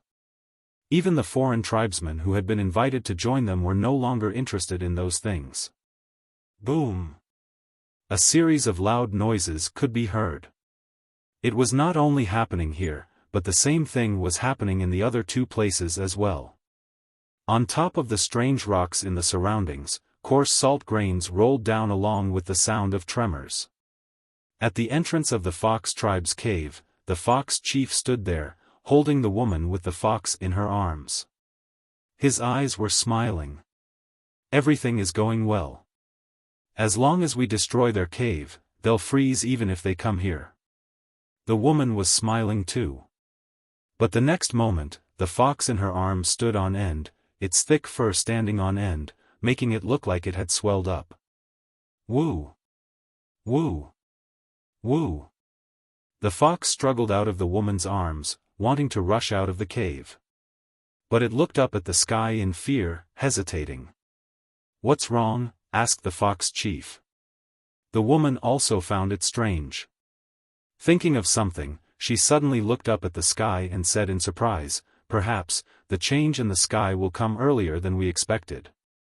The only thing that could make a fox like her react like this was the change in the sky. The fox chief calmed down. He looked up at the sky. The sun was blocked by clouds, the wind was weak and there was no snow. The temperature was even higher than yesterday. Everything looked peaceful. It was eerily peaceful. Even the Shan tribe's birds were huddled in a dent in the wall. Like the fox on the ground, they did not fly out at all, as if trying to hide their presence. "It's not necessarily a bad thing that the weather is changing earlier," said the fox chief. The woman thought so too. The workers in the other 3 caves had already started working. With the help of salt, they would definitely work harder. Half a day was enough to collapse the caves. It was just that they wanted the cave to collapse more thoroughly. If it only collapsed a little, it wouldn't be much of a problem for the 3 tribes that were about to arrive. Especially the Flaming Horns who were strong, they could clear out obstacles very quickly. That was why they couldn't give them a chance to escape. "Tell the people in Yanjiao to hurry up. Send another 50 people over," said the fox chief to someone nearby. "Yes, sir." The person who received the order went to look for the outsiders sleeping in the Shan tribe's cave next door. They headed to Yanjiao's cave. At the cave, the area near the entrance had already collapsed. The workers were expanding the collapsed area. "The rocks here aren't that easy to break," said a man wielding a hammer as he wiped the sweat off his forehead. "Yeah, it gets harder the deeper you go," agreed another. "What are you talking about?" "Hurry up and break it," shouted a Shan tribesman who was supervising the workers. The fox and Shan tribesmen were mainly keeping an eye on these foreign tribesmen. If they weren't careful, these people could easily take advantage of them. So they had to keep a close eye on them. Seeing that nothing was amiss, the tribesmen who were keeping an eye on the strange rocks also turned to watch the hillsmiths. But at this time, at the bottom of the salt mine, an angry roar came from the jagged rocks. Zheng Luo's face was ferocious. He had brought his team over to see these people breaking into their cave. He had only held back his anger because he did not want to be discovered. When they finally got close, he could no longer hold it in. Not just Zheng Luo, the others were the same.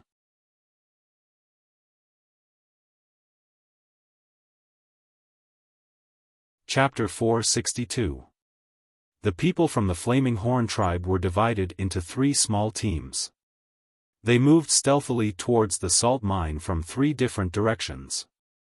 Each team was led by a warrior who was experienced in guarding the mines. They knew where to go to hide from the eyes of the people in the mines. Although the Yanjiao team had been chased away by force, the traps they set up were still intact. Some had been triggered, but those were the remnants of the traps left behind by others. Their advantage was their knowledge of the strange rocks. They could walk through their territory with their eyes closed. But now, the 3 teams were all close to the salt mine. The reason why they were able to proceed so smoothly was because of their experience. The second reason was that most of the people in the salt mine were focused on the people who were smashing the hole. The third reason was that the birds in the sky of the Shan tribe were scared and did not dare to come out. Of course, most importantly, the fox and Shan tribesmen did not expect Yanjiao to arrive so quickly. Zheng Luo's suppressed anger exploded. He attacked first, his pupils dilating due to his emotions. He mobilized his totemic power to fill every part of his body. The muscles under his skin bulged. Totemic patterns covered his body like hot lava. His angry face looked menacing. He stomped his hind legs vigorously, and his body shot out like a cannonball. The coarse salt on the ground was sent flying. Wherever his eyes looked, there was an area shrouded in killing intent. He tightly gripped the wide copper knife and slashed horizontally.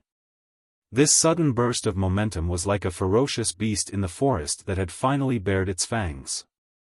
The cold saber light was like a bolt of lightning that suddenly struck.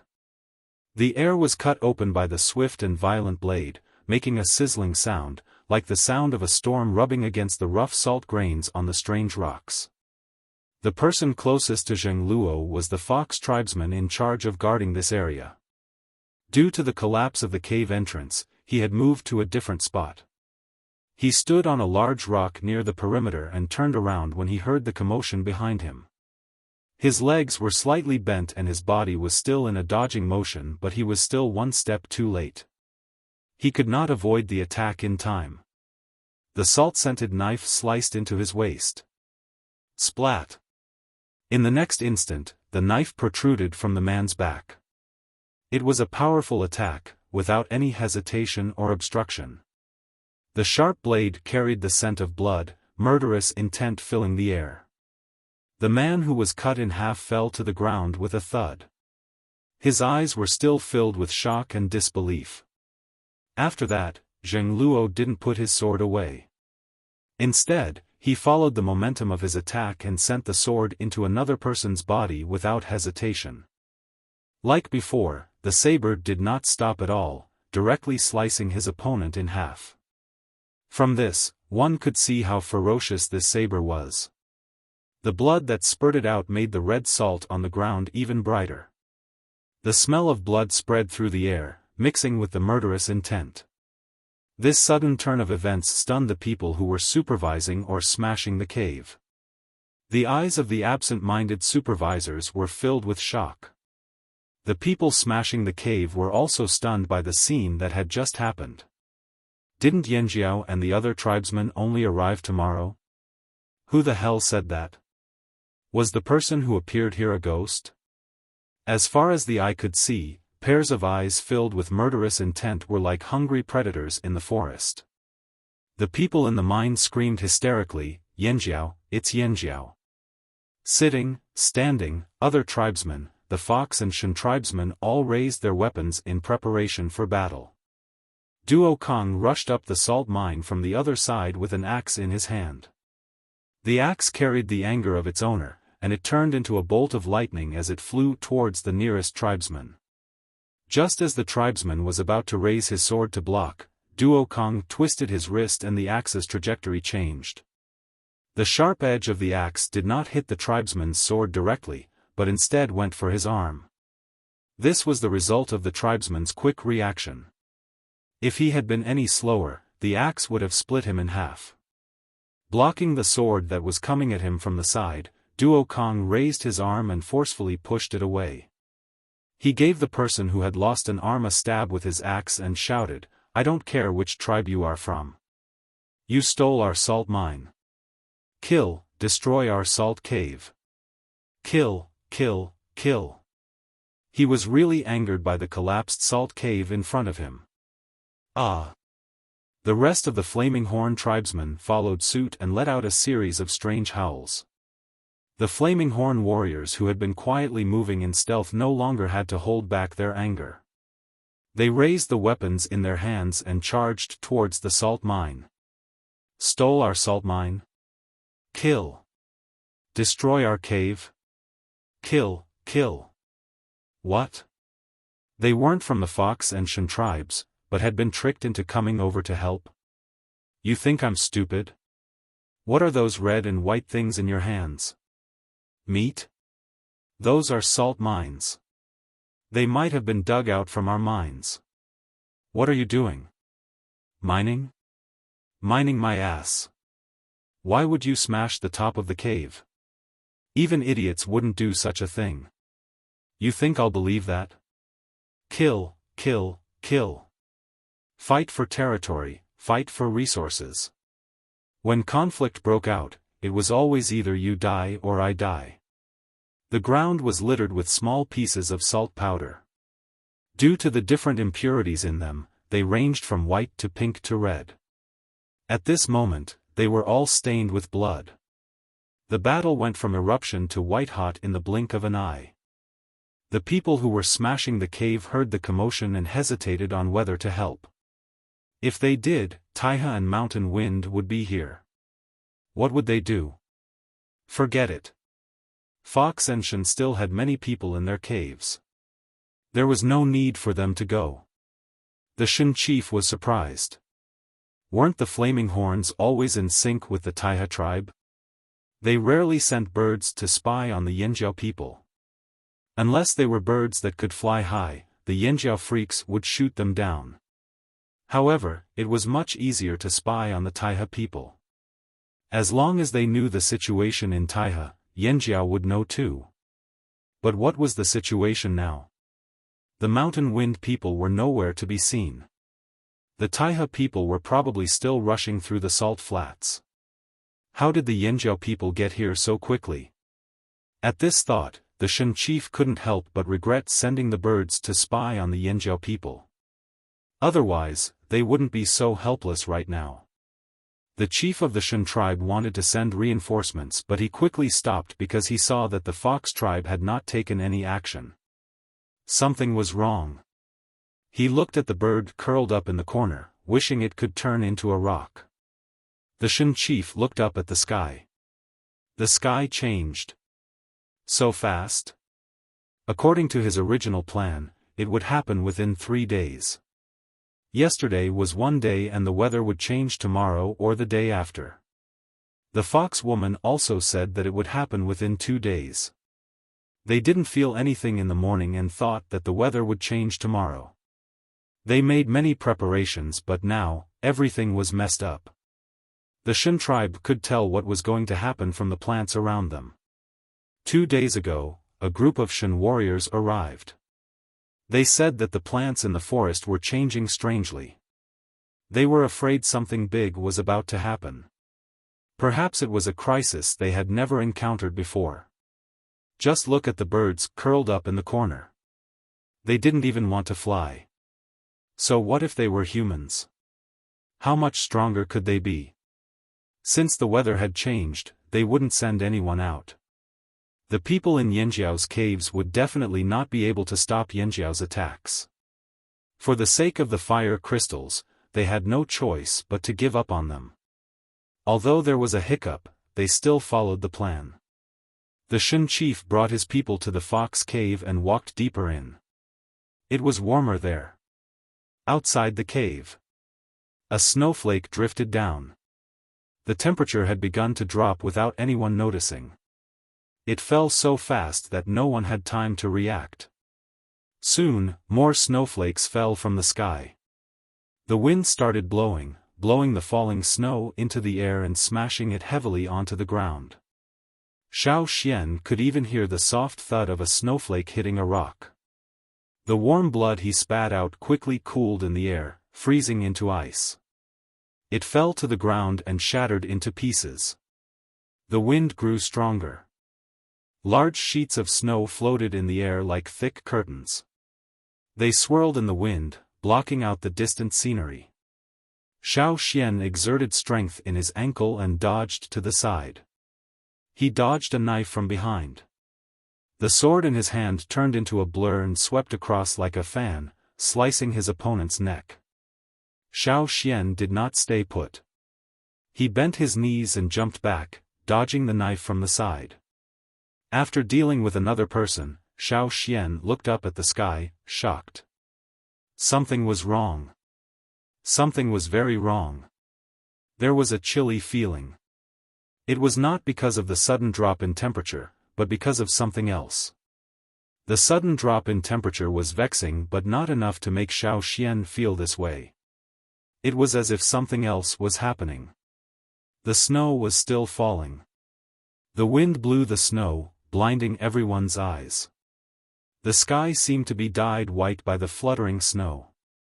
On the ground, the snow and salt were indistinguishable. The temperature did not stop falling. On the vast salt flats, the water in the shallow ponds was rapidly freezing.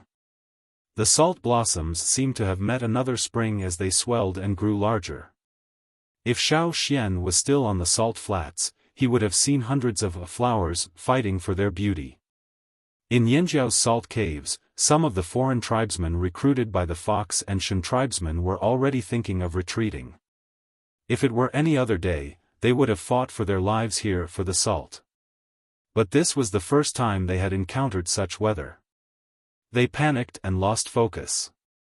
Their movements showed flaws and many of them were killed. The Fox and Shan tribesmen, on the other hand, were anxious that no reinforcements had arrived. With Yanjiao's advantage in numbers and strength, they were at a disadvantage. End this quickly. Quick! Xiaoxian shouted. Just now, Xiaoxian felt his scalp go numb. He had a bad feeling.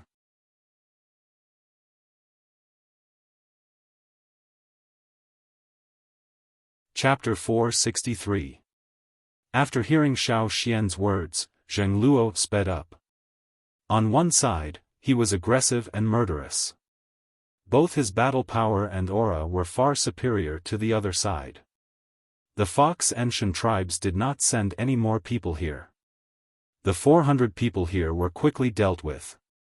Some died, some ran away. Due to the suppression of numbers and psychological panic, as well as the weakening of momentum, the battle did not last long. From the moment Zheng Luo rushed over to the end of the battle, only 5 minutes had passed. 5 minutes was not even enough time to roast meat or take a nap. Usually, no one would care about such a small amount of time. But here, at this point in time, things had changed strangely. The temperature dropped rapidly. Strong winds blew with heavy snow. Around them, they could hear the sound of snowflakes hitting the ground.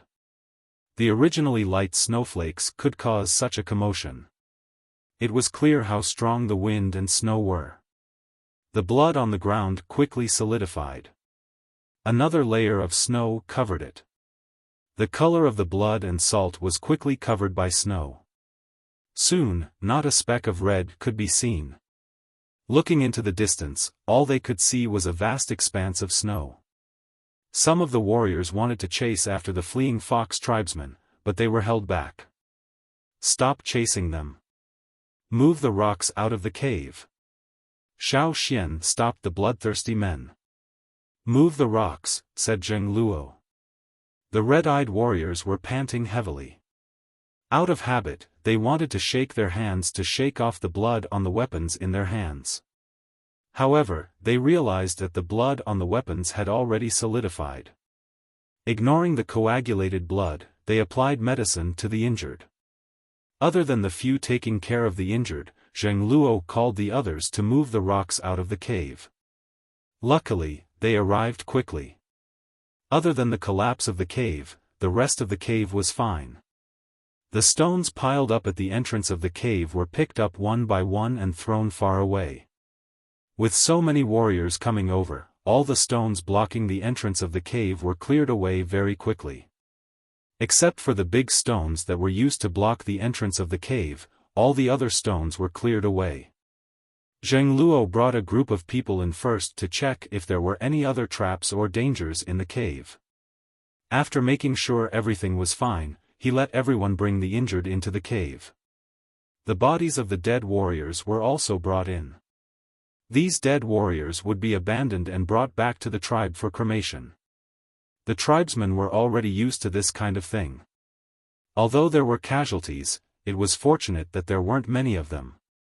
After all, they had the upper hand. After comforting them, Zheng Luo walked to the cave entrance and looked into the distance. The wind and snow filled the sky, making it impossible to see the scenery in the distance. Duo Kong, you stay here. I'll bring some people out to take a look. Zheng Luo called a few people out. There was a blizzard outside the cave. He wondered how the people from Taihe and Mountain Wind were doing.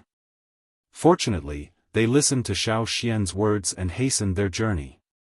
They didn't rest at night. Thinking about this, Duo Kong looked around.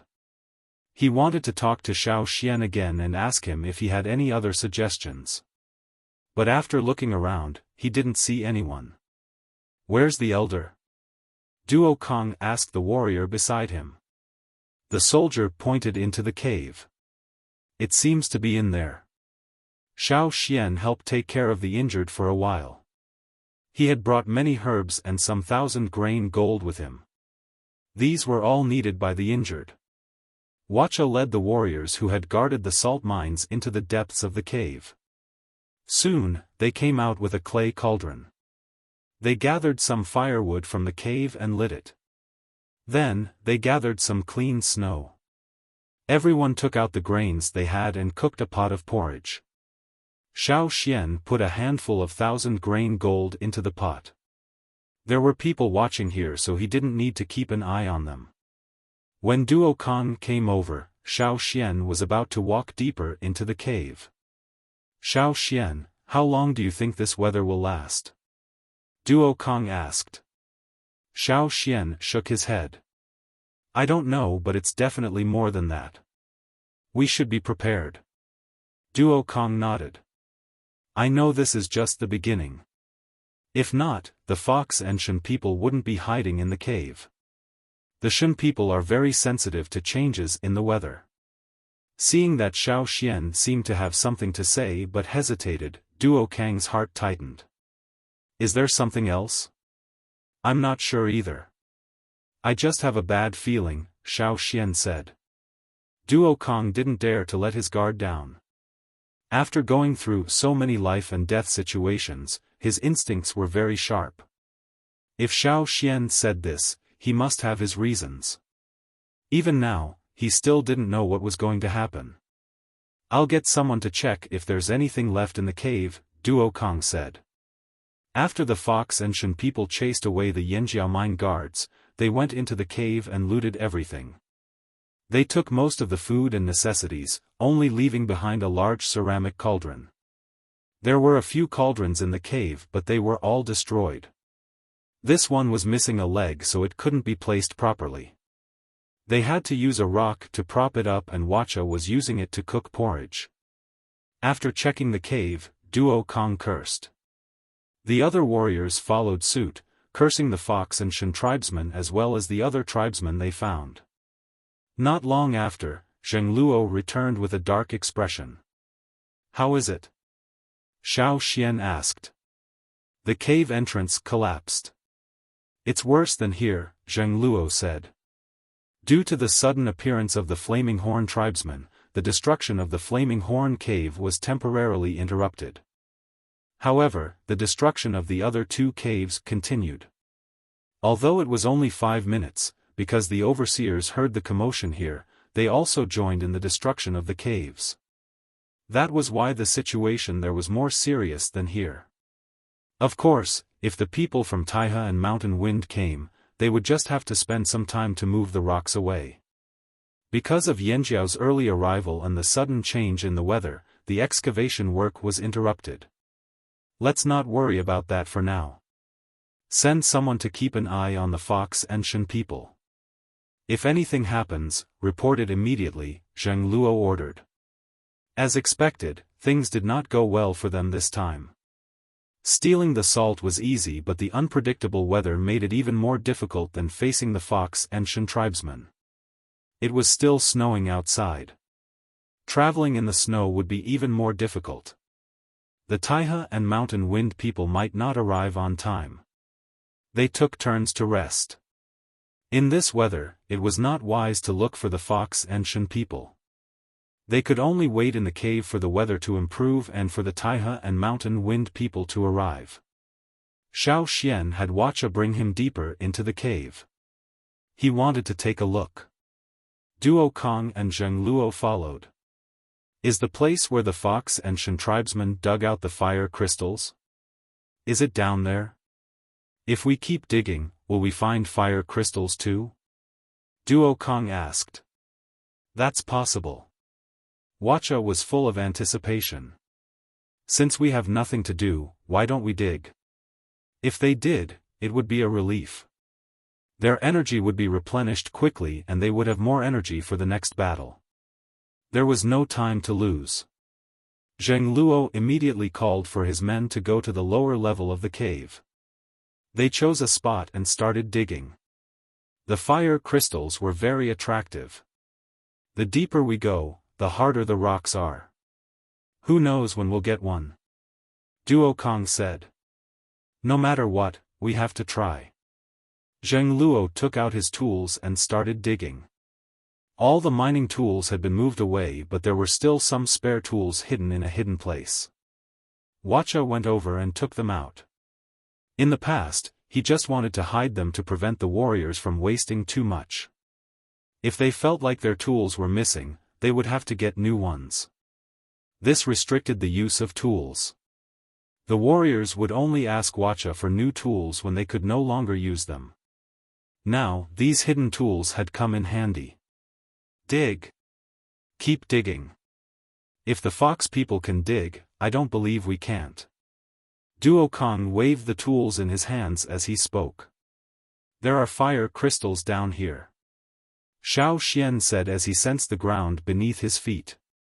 It wasn't that the others couldn't sense the fire crystals, it was just that everyone's sensitivity was different. However, there were too few people like Xiaofan. Even Zheng Luo couldn't sense the fire crystals directly. Really? Zheng Luo and Duo Kong looked up at Xiaofan. How much further? Xiaofan walked around and stepped on the ground. This is the closest, but I'm not sure how deep it is. It's okay, as long as it's here. Zheng Luo quickly gave up on the shallow pit and came over to Xiaofan's side. Xiaofan didn't go over to dig, not because he was lazy, but because he had a feeling that his heart was trembling, a sense of crisis. He knew this wouldn't happen for no reason. He had been searching for the reason. So while Zheng Luo and the others were digging, Xiaofan sat beside them. He sat on a piece of salt that was just dug out and had a lot of impurities. He was deep in thought, sensing carefully. Zheng Luo and the others didn't think much of Xiaofan's actions. They didn't need Xiaofan to dig for fire crystals. There were more people around. If Zheng Luo didn't want to, he and Duo Kong could just stand aside and watch. That day, the sky turned dark early. In the evening, the outside of the cave was half buried in snow. Where do you think Taiha's men and Mountain Wind's men have gone to? Don't tell me they froze to death in the salt flats? Duo Kong said as he drank the porridge he just cooked. Most of the pottery utensils were destroyed and there were no bowls. They were now using the stone bowls Xiaofan made. The stone was made from rocks near the top of the salt flats. The rocks there weren't hard and it was easy to make. There was a small amount of salt in the rocks and the porridge tasted salty after being added.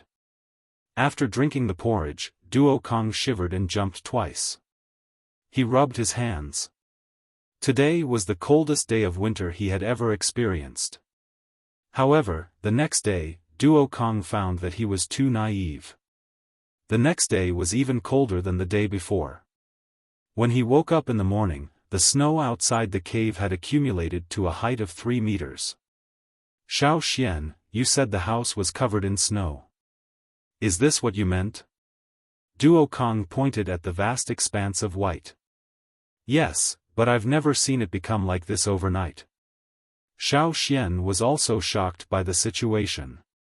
If this continued, what would become of this place? He wondered how the tribe was doing. You're tuning into the Xiaofan's Wuxia Tales YouTube channel. Don't forget to subscribe and join us on this journey to catch the most captivating stories.